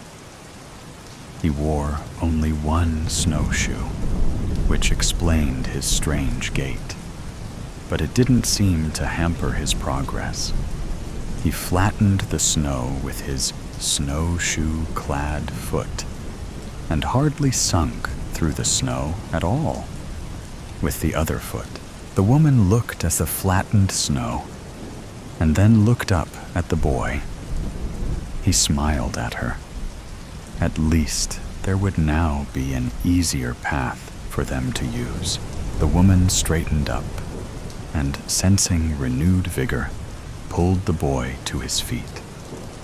They hugged, took each other's hand, and started walking again. Ahead of them, the man continued his crab walk, humming a monotonous tune that sounded more like a low rumble than anything else. He turned his head, saw them walking behind him, and motioned for them to follow. nodding his head encouragingly. As the man forged ahead in front of them, the distance between them and him grew. The man was walking unnaturally fast, considering the conditions and his unconventional gait, and the boy grew anxious. He tried to walk faster to keep up, and the distance between him and the woman increased unrelentingly. She called his name, but he seemed oblivious. He had his eyes firmly on the man, who was now barely visible far ahead of them, and did not stop when the woman needed a break again. She called him feebly, but she had no strength to raise her voice. She cried again, cursing her tired legs and laboring lungs. Once more, she bent over her knees, trying to catch her breath. She wanted to scream. She wanted to beg the boy to wait, but no words could be heard. A flutter on the wind, a change in the vibrations another human being causes when they disturb the airflow, caused her to look up. The boy was no longer visible from her vantage point, bent double over her knees. She straightened up quickly, her heart beating faster. Where was the boy? Squinting to look in front of her, she suddenly saw his head pop up, arms flailing, and then disappear again. Her heart fell into her stomach. He had gone through the ice. Finding a strength she didn't know she had, the woman ran. The snow was deep and felt like syrup. She screamed in frustration and then called the boy's name. As she got closer, she slowed down, walking fast but carefully towards the boy. He was bobbing up and down again, waving his arms, but he made no sound. The cold water had robbed him of his voice, and his open mouth, so poignant in his horrified face, only mimicked the sound he was trying to make. Suddenly, he disappeared again, and only his hand was sticking up over the snow. The woman, no longer trying to be cautious, threw herself down on the ice and found his hand. Seconds before, it would have disappeared under the water. She felt the boy grabbing the hand, and she pulled, the adrenaline and fear giving her more strength than she had ever had before. The boy's head appeared again. He looked straight at the woman, and there was a panic in his eyes that scared her more than anything else. She noticed that there wasn't much room for his head, and with a jolt of fear, she realized the fissure in the ice was closing up, and fast. The boy's head disappeared under the water again, despite her holding on to his hand, and the hole kept closing. Now, there was no way the boy could get his head through the hole to draw breath again, and she screamed in fear and panic. With her free hand, she started pounding on the ice around the hole. The ice was too hard, and her frail beating could not even chip away at the surface. Keeping a firm hold on the hand that still gripped hers convulsively, she tried bashing a hole in the ice with the heel of one boot. But the ice would not even crack. The boy's hand started losing its grip on her hand, and she wailed in desperation, stomping harder on the ice, standing up to add weight to the pounding on the ice.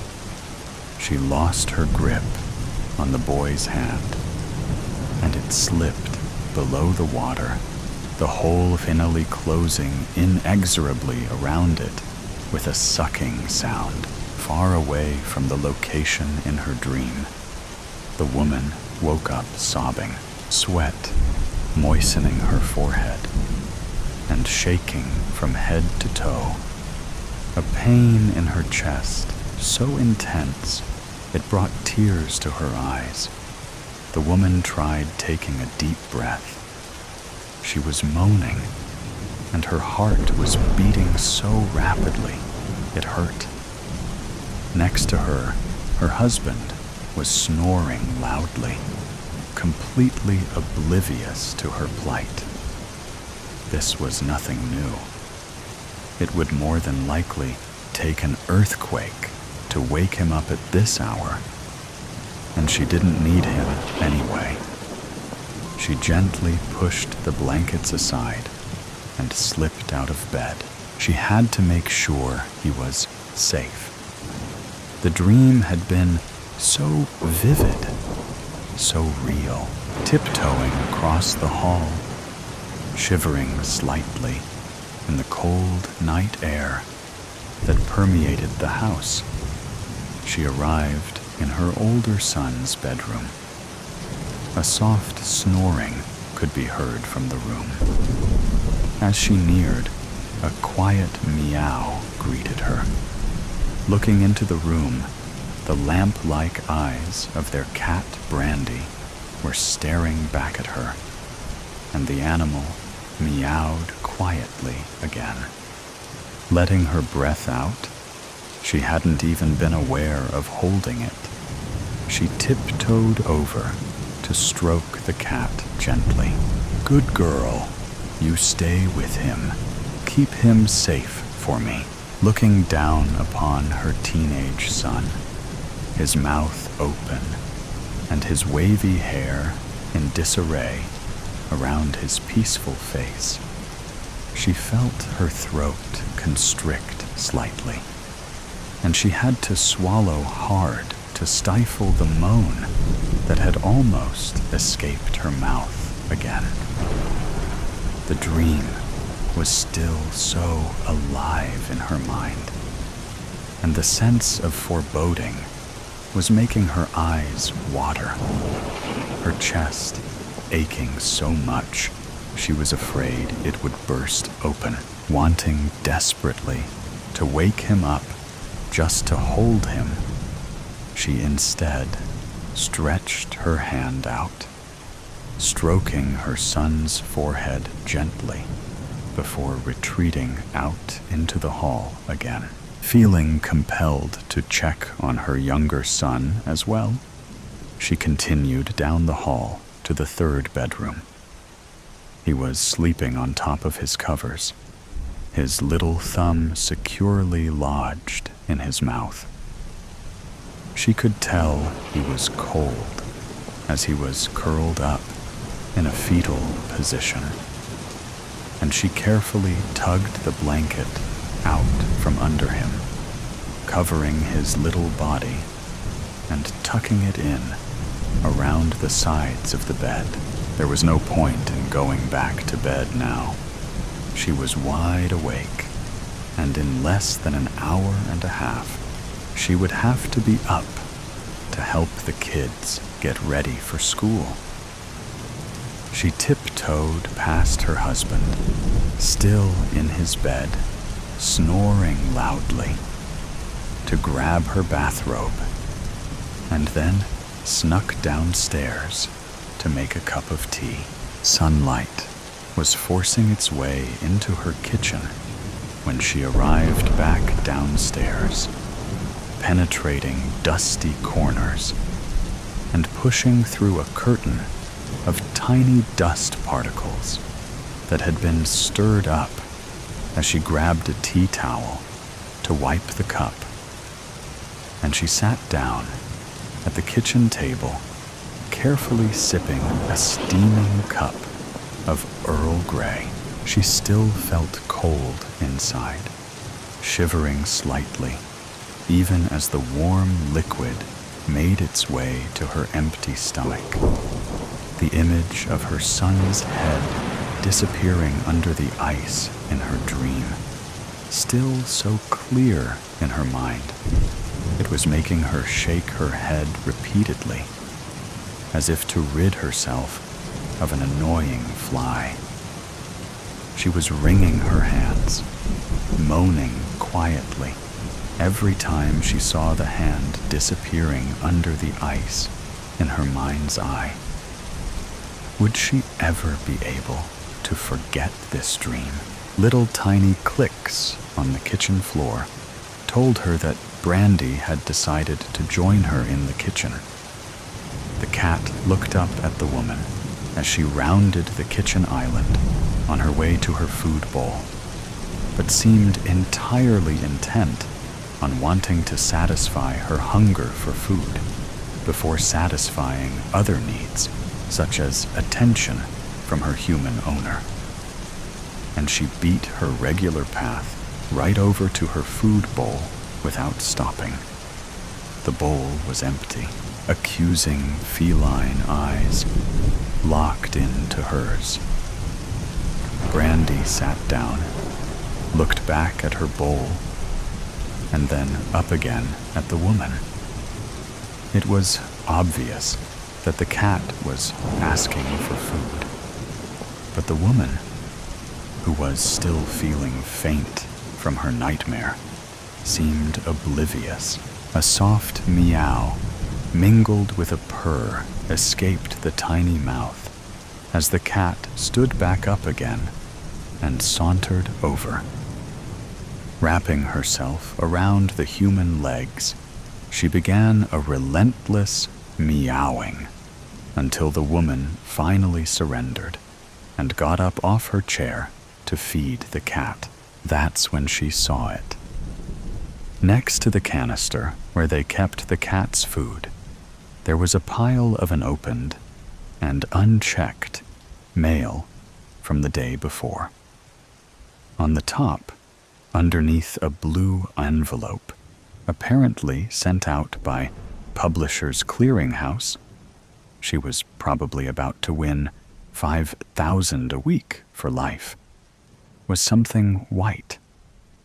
She realized that she was looking at a picture of snow, and with trepidation and horrific foreboding, she pulled the catalog out from under the envelope. It was a magazine on vacation cottages in northern Maine. Her husband had been canvassing for this vacation for months and had obviously ordered the catalog. And on the front was a picture of a rustic-looking cabin with snowdrifts lapping the windows. In the background, a frozen lake could be seen. The woman caught her breath and felt her knees buckle. Next to the cabin, locking eyes with her from the picture, stood the man from her dream, smiling benignly, holding his hand out towards the cottage. In his other hand, he was holding one snowshoe. Mercifully, darkness enveloped her, and she escaped. For a while. It was all too much, really. Cliffhanger by Lee Kendrick. I had never been to a tropical country before, but Indonesia was my friend's, and I chose a holiday destination after we had scanned the internet for tropical countries. We all agreed to go to the Indonesian island of Sumba, an island as large as Jamaica. Apparently, Indonesia boasts the most islands of any country unbelievably over 17,000. My friends Michael, Bob, and I, Dave, had booked a holiday here for 2 weeks. We planned to do some snorkeling, exploring the coral reefs, and go on some boat trips to some of the Indonesian islands. For now, we were just chilling out on a sun lounger, drinking cold beers on the white sands of the Mbawana beach. The Sumba Island landscape is so rich in exotic plants and animal life. It also boasts unusual rock formations, including the Halfling Giant Stone. This is a coastal rock with a large gaping hole through it. In fact, me and the boys are just 30 feet away from it, to our left. Another unusual thing about Indonesia is the Indian Ocean. It changes color, varying from turquoise to ultramarine blue to a remarkable golden orange. Another thing this part of the world is known for is its earthquakes and tsunamis. Just a few minutes ago, we felt a heavy earthquake, but this was normal for Indonesia. We were glad we weren't in a city full of buildings. The tremor only lasted for about 20 seconds, and then it just fizzled out. Nothing to worry about. Feeling hot, I decided to go for a dip in the ocean. As I slowly walked in the soft, powdery white sand towards the ocean, I sensed a foreboding. And for some reason, I noticed it was taking me longer than usual at this time of day to arrive by the ocean. I also observed pools of seawater with seaweed, crabs, and other sea creatures, which weren't there before. And I'm sure by now I would have been hearing the waves come crashing onto the beach. But the ocean seems much further away. Then it dawned on me as I stared out into the distance. There it was, a few miles away, a massive wall of water. Difficult to measure, but I would say it must be at least 50 feet high, and it was heading towards the beach. It was a tsunami. I had heard in documentaries about how the ocean suddenly withdraws from a beach, heralding a tsunami. Is this my time to die? I thought. I turned and ran as fast as I could, back towards my friends, wearing my stupid flip-flops. As I ran, I observed dozens of people lying on their beach towels, oblivious to what was about to happen. I attempted to shout to warn them, but no words would come from my mouth. I was unable to speak because I was in the grip of fear. I managed to attract a couple's attention, but they just waved back at me and continued sunbathing. I picked up a heavy shell and threw it at them, and then pointed frantically towards the wall of death. I ran and ran, painfully slowly, getting closer towards my friends. Then my friends Michael and Bob saw me. I waved with both hands, frantically in desperation, to try and warn them as I pointed back to the ocean. They just seemed to ignore me. Finally, I reached Michael and Bob to pull them away. My larynx was constricted, paralyzed. I couldn't utter one word as I pointed back towards the ocean. A bloody, gigantic blue-green wave was only a couple of 100 yards away. By now, there were people screaming everywhere on the beach. We all started running. But where? Where do we go? Do you climb a tree? The waves are too high. Do we try to outrun it? No. It's too close behind us, and it must be moving at over 100 per now. Do we go left or right? Maybe the wave isn't as long as the beach. Very unlikely we could escape it. It probably stretches as far as the length of the beach. We kept on running in front for our lives.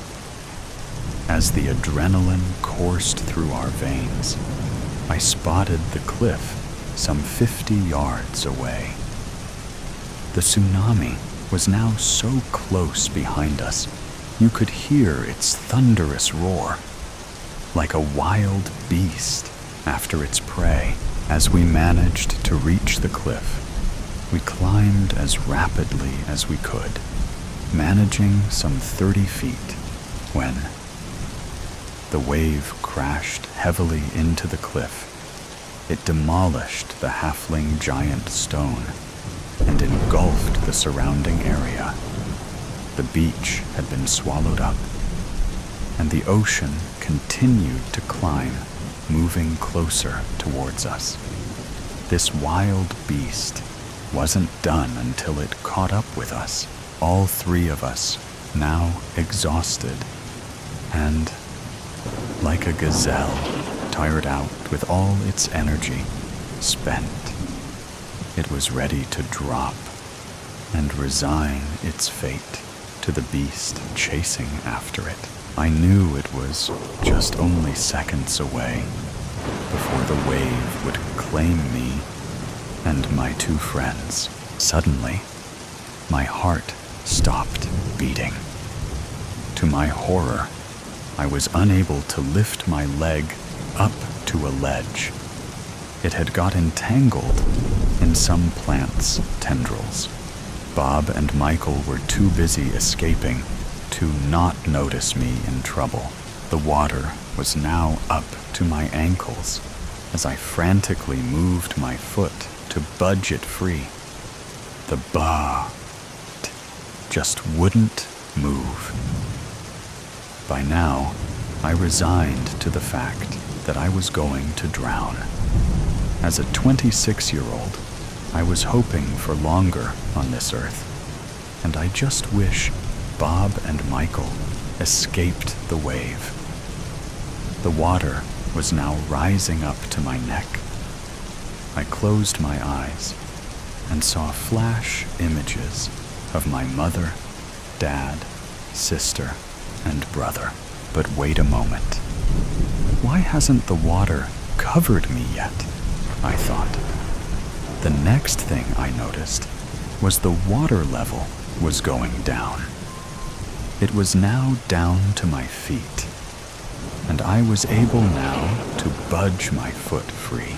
The water was drawing slowly away, down to where the ocean and beach would normally meet. I looked up to the top of the cliff, and there, looking down, were my two buddies, Michael and Bob, waving to me, laughing. We all had a miracle escape.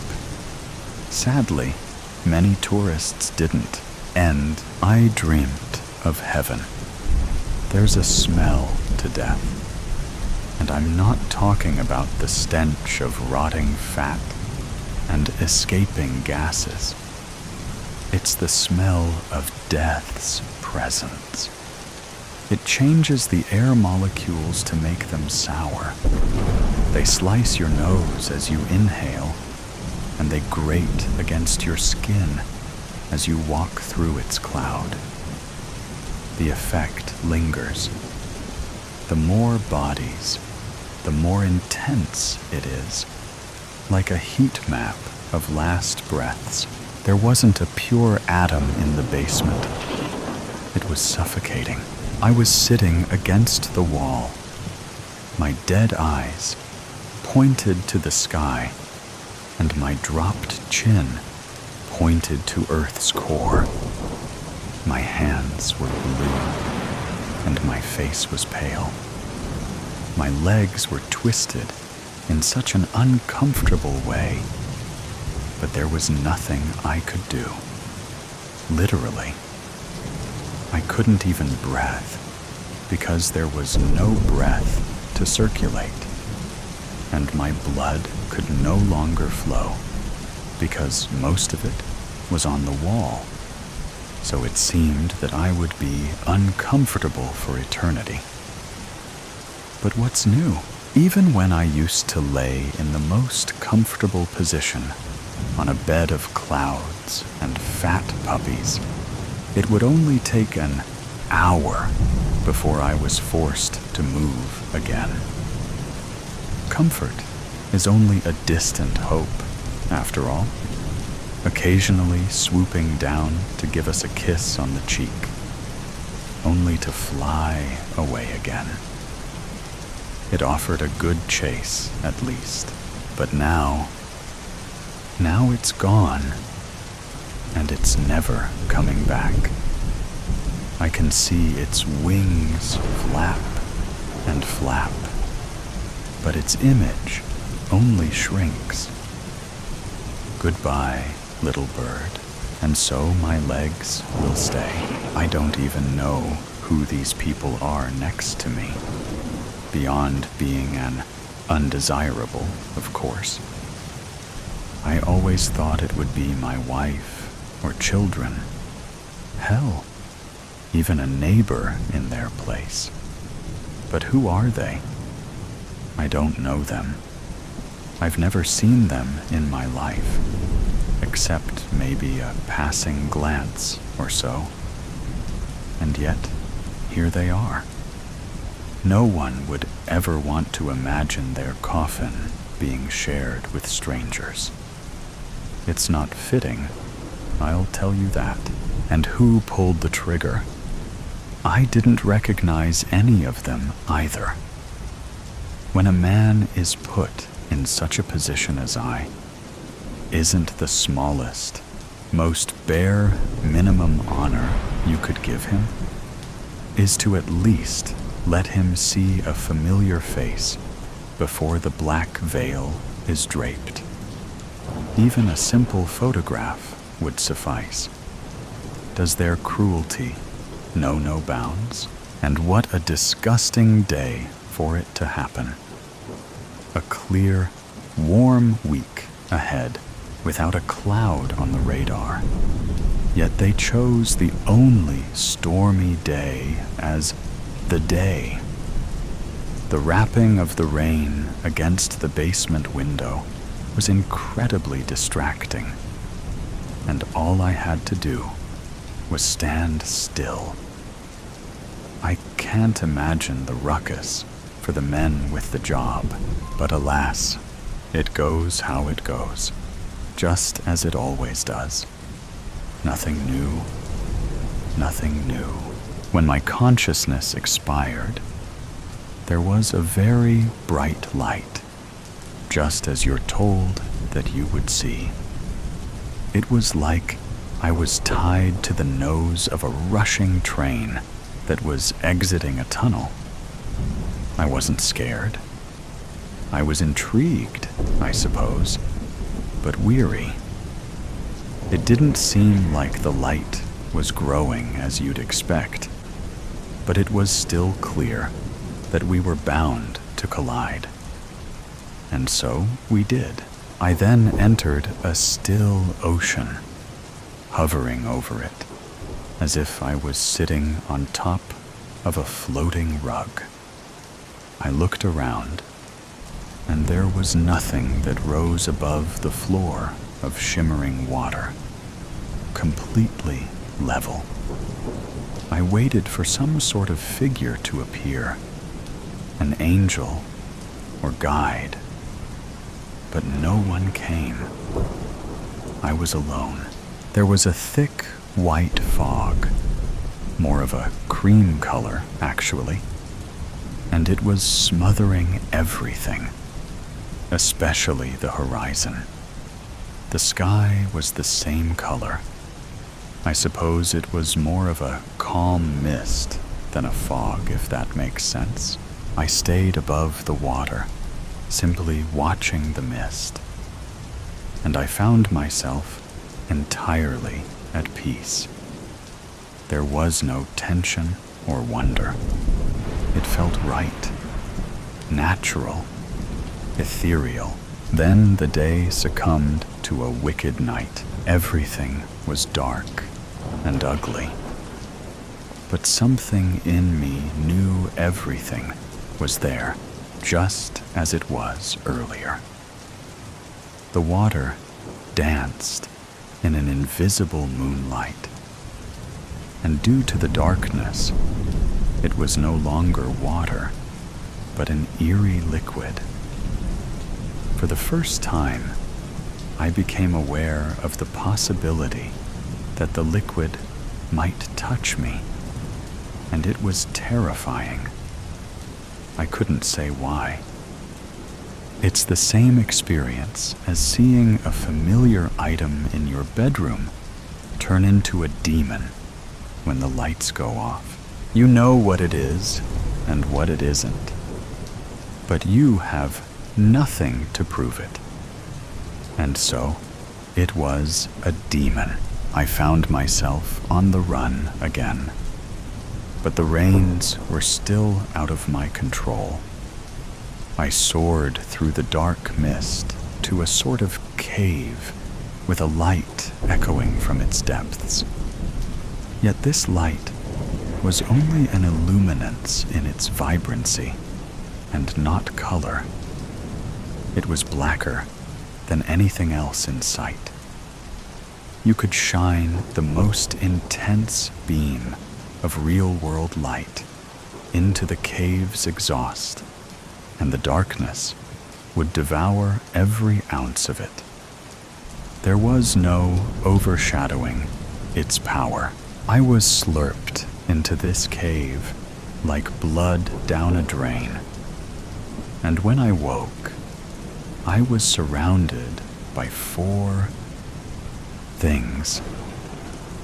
They were human in their shape and size, but their faces and direct appearance were revolting, like bloody brain matter paired with the sensation of swallowing a razor blade. It's impossible to convey their grotesqueness, and they were in pain. They were suffering, whatever they were. I was lying flat on the cave floor, looking at them, all standing over me. They were studying me in teary-eyed horror. Just as I studied them, they were afraid and sad and grossed out. I was a brutal crime scene, and they were an innocent child. Their spirits yearned for an opportunity of hesitation, while their bodies functioned autonomously. They lifted me up like I was in a stretcher. Then they carried me through the cave, mostly keeping their vision to their path of travel, but occasionally sneaking a glance against their will at whatever I was to them. They placed me on a cold table and backed off, fighting themselves to sever the tie between their eyes and me. Then they were gone. All I could see was a wet cave ceiling. I knew a figure was next to me. I closed my eyes. It rolled its feet as it moved along my left side, doing seemingly nothing other than being present and busy. I don't know if it wanted me to open my eyes. It dared me to, but I would never. The ringing of complete silence was giving me the feeling of a terrible migraine. I couldn't relax because the figure was there, so I stayed alert and ready, as if there were some sort of instructions to be heard or questions to be asked. But there were none. No sound, no feel, only dread. Something was coming. Something was going to happen. It was racing to me. But there was nothing outside of the expectation of it to tell me. The figure paced. I didn't know what the figure looked like, and I would never dare to satisfy that curiosity. It wanted me to see it so that it could punish me. Like a bully hovering in your peripheral vision, waiting for you to make eye contact so it could warrant abuse. But the figure, what abuse was in its arsenal? I was inflating with the shivers of dread, the heat of its vibrations cooking me like a bowl of popcorn.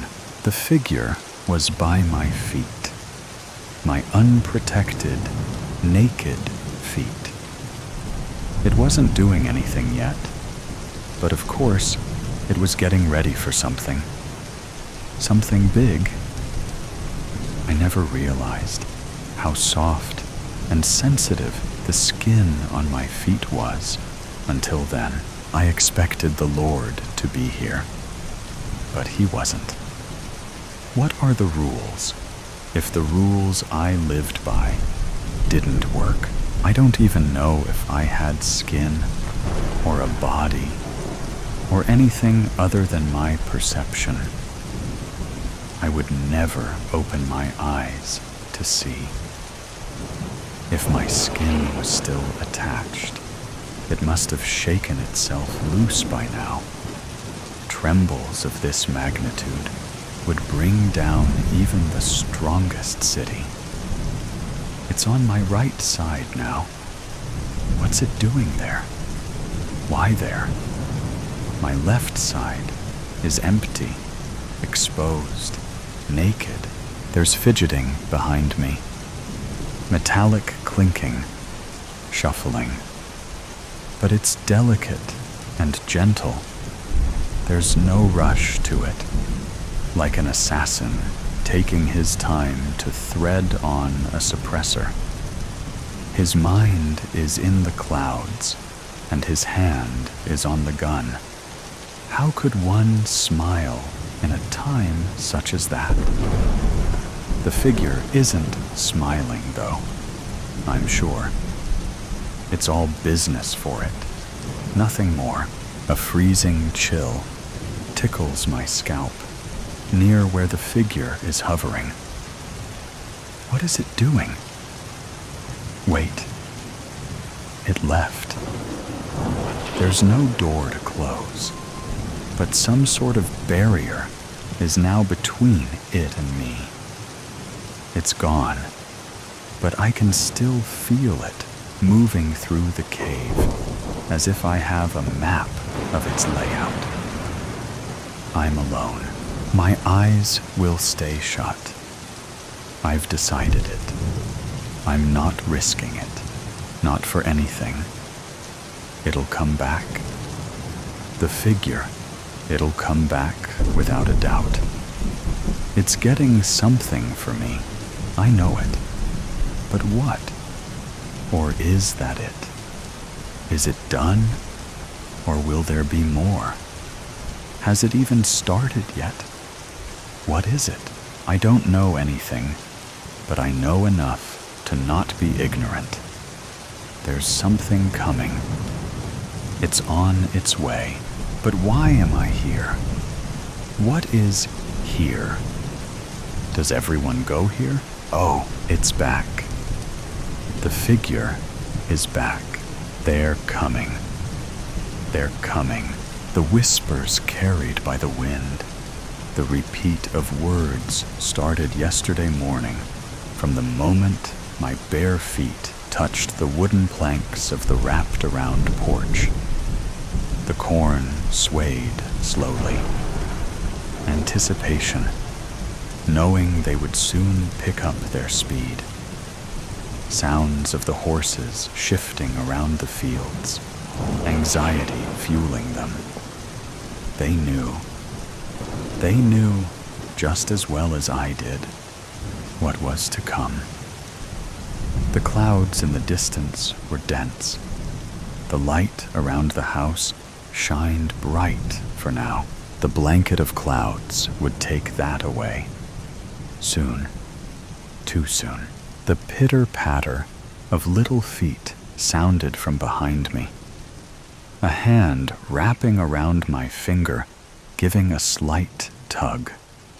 Her bright blue eyes would be boring into me. Those beautiful eyes she adopted from her father.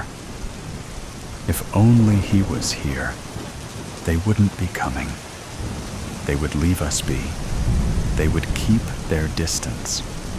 They knew what the consequences were, but no contact, no letters, no information of where he was or when he would come home. Left us in the foreboding shadows. The war was bound to come. Unfortunately, we knew that. The day the papers came, he looked at me. The look of knowing all too well. He would be called upon, leaving us to fend for ourselves, while he went God knows where, to defend the great land we call home. The last letter received was over a month ago now. We sent one in return within the week. Concerns the officers would come bringing devastating news filled the house, weighing the air down. Another tug released me from my trance. I looked down, mustering a smile as best I could. Guiding her back into the house, setting her up in the chair for breakfast. Eggs, toast, and fresh bacon from one of the sows lay in front of her. Coffee was the choice for me. Hunger was gone. I felt nothing of the sorts. Thirst controlled me. Coffee, water, and milk satisfied me for the time being. A bang sounded outside. My eyes snapped to see through the fogged window from grime. Something else to add to my list of things to do. The dust and dirt picking up from the fields created a layer. A goat was taking time to practice butting again, lining up to go again with one of the poles surrounding them. The clouds were closer. Too much to do before they would be here. Too little time. Another tug. This time, my dress. I felt the hole in the side tear a little bit more. Another thing to fix around this place. I turned. Her shoes were on her feet, and mine were in her hands. The plate behind her was polished off, and the cup with remnants of milk sat beside it. Her head cocked to the side. A nod returned. Sliding my feet into my boots, we headed out to accomplish the never-ending tasks plaguing us. Night fell quickly, and the clouds were almost here. By morning, they would be on top of us. The sounds of the restless animals in the barn through the open window next to my bed. Creaks of the old house moving with the wind, called out in various parts. The nerves, The knowing of what's coming, getting to me, all while she slept peacefully in her bed. No worries in the world, aside from making sure the animals were happy, and her father was okay. The adolescent hopes and dreams occupying her mind. Mine was screaming at me. Too many thoughts, too many fears, all flicking through, ready to explode out. The hope of tea helping the pain and pressure, all while it did nothing at all. It usually did not, but I lived by it as my mother had too. Lessons she taught me, guided me quite frequently. That being just one of them. They're coming. I shuddered with the wind as it brought that news. Constant reminders. I wanted to scream out. I know all too well. Instead, I stayed quiet, fighting to go to sleep to earn some peace. Peace would not come, however. My dreams would be filled with thoughts of them coming. My husband, my child not getting everything they need. The idea of peace is just that. An idea, a hope. There was none for me. The sounds were pounding by the time my eyes opened. Light barely came through the windows. The clouds were here, and so was the shadow. My feet pounded, carrying me out onto the porch. The corn stalks now looked like they were laying down, the wind rearing its ugly face. They're coming, they're coming, they're coming. The words pounded into me. My eyes watered, dirt flying into them. I felt my way to the sink, rinsing them out as best I could. Turning, she was behind me again, head cocked to the side.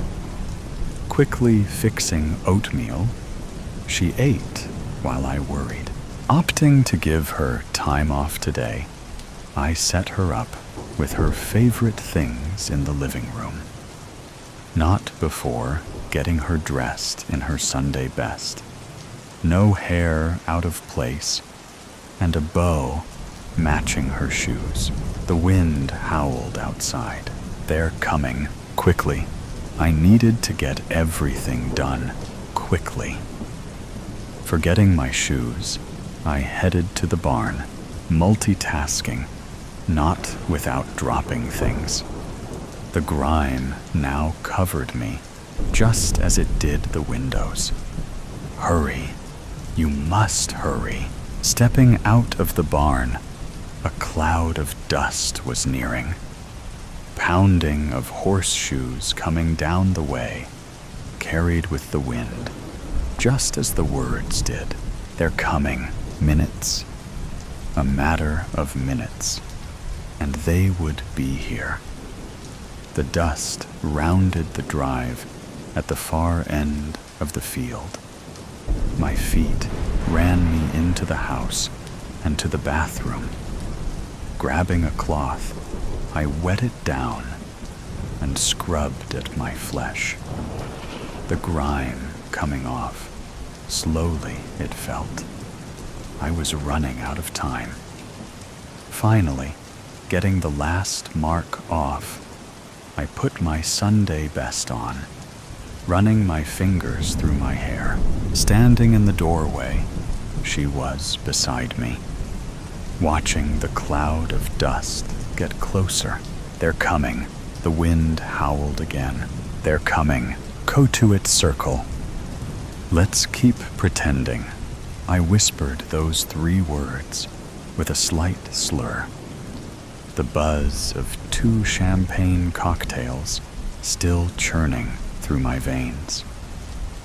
The air was thick with that sleepy summertime vibe. Bugs buzzing and crickets chirping their seasonal symphony. I tucked a copper-colored curl behind my ear and squeezed Nick's hand tighter as we strolled through the canopied streets, the golden sunlight still warm on our shoulders. At dinner, we had joked about being rich retirees, just stopping for a quick bite before returning to our yacht for a summer soiree. Sweetheart, you can be whoever you want to be, Nick grinned, slowing down his lanky stride to steady my swaying steps. In fact, I have a surprise for you.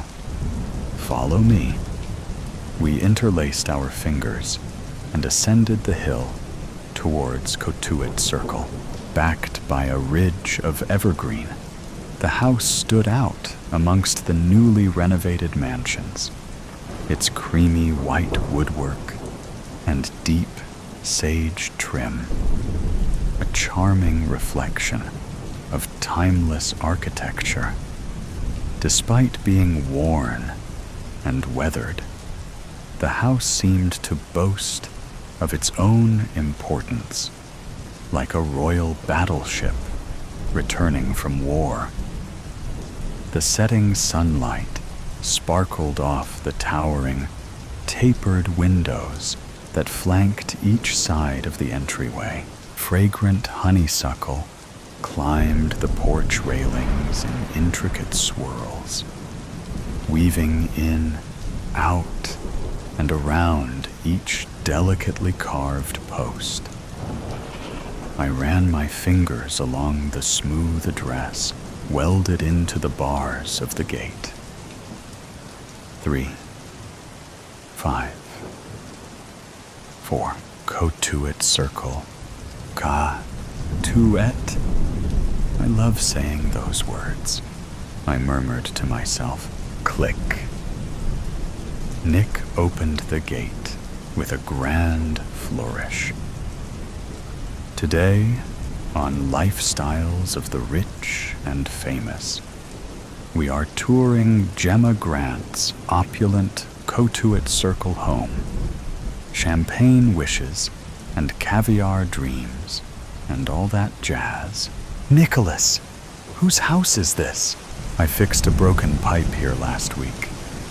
The old lady is gone for the summer. Stop stressing. It's fine. I hesitated. Nick tilted his head in a knowing glance that wordlessly implied, trust me. I exhaled deeply to calm my nerves and stretched my arms overhead. Shit. Ow! I moaned as my thumb caught on a thorn from the crimson, rose-lined trellis. A tiny trickle of red snaked down my wrist. I pressed my thumb to my lips and rolled my eyes. I'm fine, I murmured. Nick kissed my hand and guided me through the gate to the front door. He entered the same code into the panel above the door handle, and it creaked open. The essence of the interior washed over me. A stale bouquet of black tea, sugared orange cookies, dried lavender, and my grandmother's mille fleur perfume. My throat burned.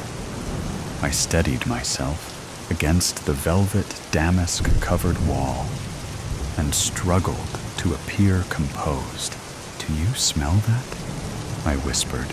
Old lady perfume and dust? Yeah, a little. We can leave if you're nervous, but I swear no one is here. I shook my head and hurriedly wiped my watery eyes.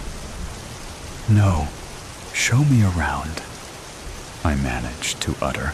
The house oozed opulence. Thick, ruby-red rugs with dizzying geometric patterns covered the chestnut wood floors. Centered in the middle of the entryway was a grand staircase that spiraled up to the second-story landing. Ornate sconces and buttery yellow candles marked the walls. I ran my hand along the carved banister and watched the closing streaks of golden sunlight glitter down through the narrow windows. The central parlor overflowed with collectibles, built-in bookcases full of gold leaf books, decorative lamps, and miniature figurines. Shadows danced along the walls in a forlorn choreography. But despite the soaring high ceilings, the interior appeared to be suffocating itself. There was no room to breathe. "Jem, look, your favorite." Nick appeared completely unaware of the existential crisis brewing inside me as he placed the needle on a vintage Victrola and sauntered toward me. Billie Holiday's voice filled the room. "I'll be seeing you in all the old familiar places." I wrapped my arms around Nick's neck, laid my head on his chest, and tried to ignore my rising apprehension. Tick, tick, tick. The second hand on the grandfather clock marked the rhythm of our movement. "I am so pleased you've arrived," a voice rang out. As the record player screeched to a stop, I froze. The known voice resonated deep within me. A gaunt, withered hand delicately placed the record needle to the side. The woman's frail body was stooped over like a wilting blossom. Spotted skin stretched tightly over her bones like sheer sheets of tissue paper. "Mrs. Danforth, I am so sorry. My wife has always wanted to tour one of the Cotuit Circle homes, and I knew she'd especially love to see yours. We didn't mean to intrude. We're going." Nick spoke hurriedly, with his head bowed down. "Nonsense, Nicholas. What a jest. You certainly know I was expecting you both. I'll make us some tea." Her voice clanged out like crystal, delicate and precise, inconsistent with her shriveled appearance. I watched her curved form stagger toward the kitchen door and felt like I was grasping at the last shreds of a dream that would soon be forgotten. I didn't know her, or did I? I began to mouth, "What the—" to Nick as he grabbed my hand and led me toward the door. The hearty voice resonated from deep within the kitchen. "Nicholas, can you see to the water faucet in the powder room again? It's no longer leaking, but I cannot seem to get the water hot." Nick shrugged and dropped my hand. "She's old and confused. Have a cup of tea and we'll go. It'll only take me a few minutes to fix the water. Do not leave me alone with her." I shut my eyes and begged. When I opened them, he was already gone. The tea kettle released a shrill squeal, and seconds later, she shuffled out. A stack of cookies and 2 porcelain cups of tea sloshing over on a delicate tray. "Take a seat, love," she said sweetly, as she set the tray on the table and shakily handed me a cup. I positioned myself on the edge of the velvet amethyst couch and ran my finger along the sage ivy swirls of the teacup. I watched the steam rise, desperate to avoid eye contact. Oh dear. Looks like the roses snagged you too, she observed as she held her hand next to mine. Along her thumb was a shiny white scar, identical to the thin red cut on mine. I winced. Please have a cookie. They are delightful with this tea. I picked up the iced orange cookie and inhaled deeply. I love orange cookies. I know, it's your favorite recipe, she replied. A trickle of sweat ran down the back of my neck. This old lady was definitely unhinged. Thank you for your kindness, but we should be leaving. It's getting late. I glanced at the clock once more. The second hand appeared frozen in time. Oh, shush. The night is young. I even pulled some books off the shelf this morning to show you. I wondered if she would find it rude if I pulled out my phone and texted Nick to hurry the hell up. She slid a stack of leather-bound books across the table and slinked so close to me that our knees touched. The proximity of her presence made me uneasy. I set the teacup and cookie back on the tray, picked up the top book, and crossed my legs away from her. So, Mrs. Danforth, what do you read? Words, words, words, she smirked. I raised my eyebrows to acknowledge her reference. My mind flooded with long-forgotten quotes. There is nothing either good or bad, but thinking makes it so. I opened the book. Oh, this is a photo album. Is this you and your family? My shoulders relaxed as I slowly turned the pages.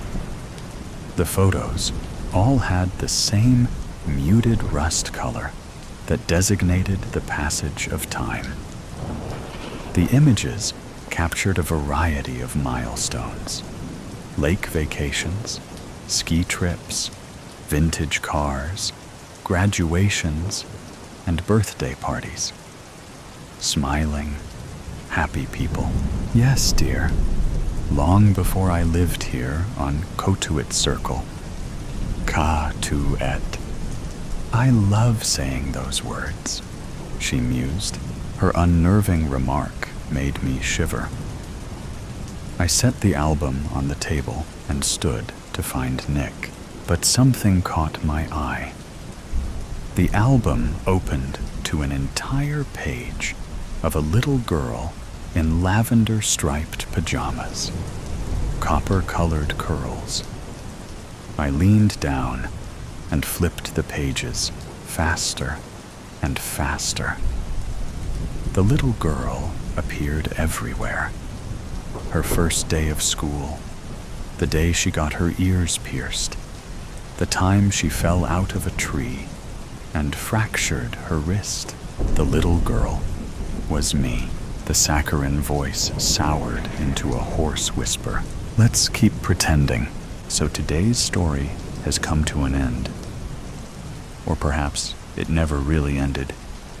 There are mysteries still there, questions still unanswered, and sometimes things that seem to only exist in stories can creep into reality in unexpected ways. Are you sure that when you turn off the sound, everything around you will still be normal as before? Or is there something watching you? Either way, always remember that these are just stories, or at least we want to believe that they are. If you like moments of suspense, tension, and breathlessness, don't forget to follow me so you don't miss the next stories. And next time, When you come back, make sure you are ready, because what awaits you may be even scarier than you thought. See you again if you still have the courage to continue listening.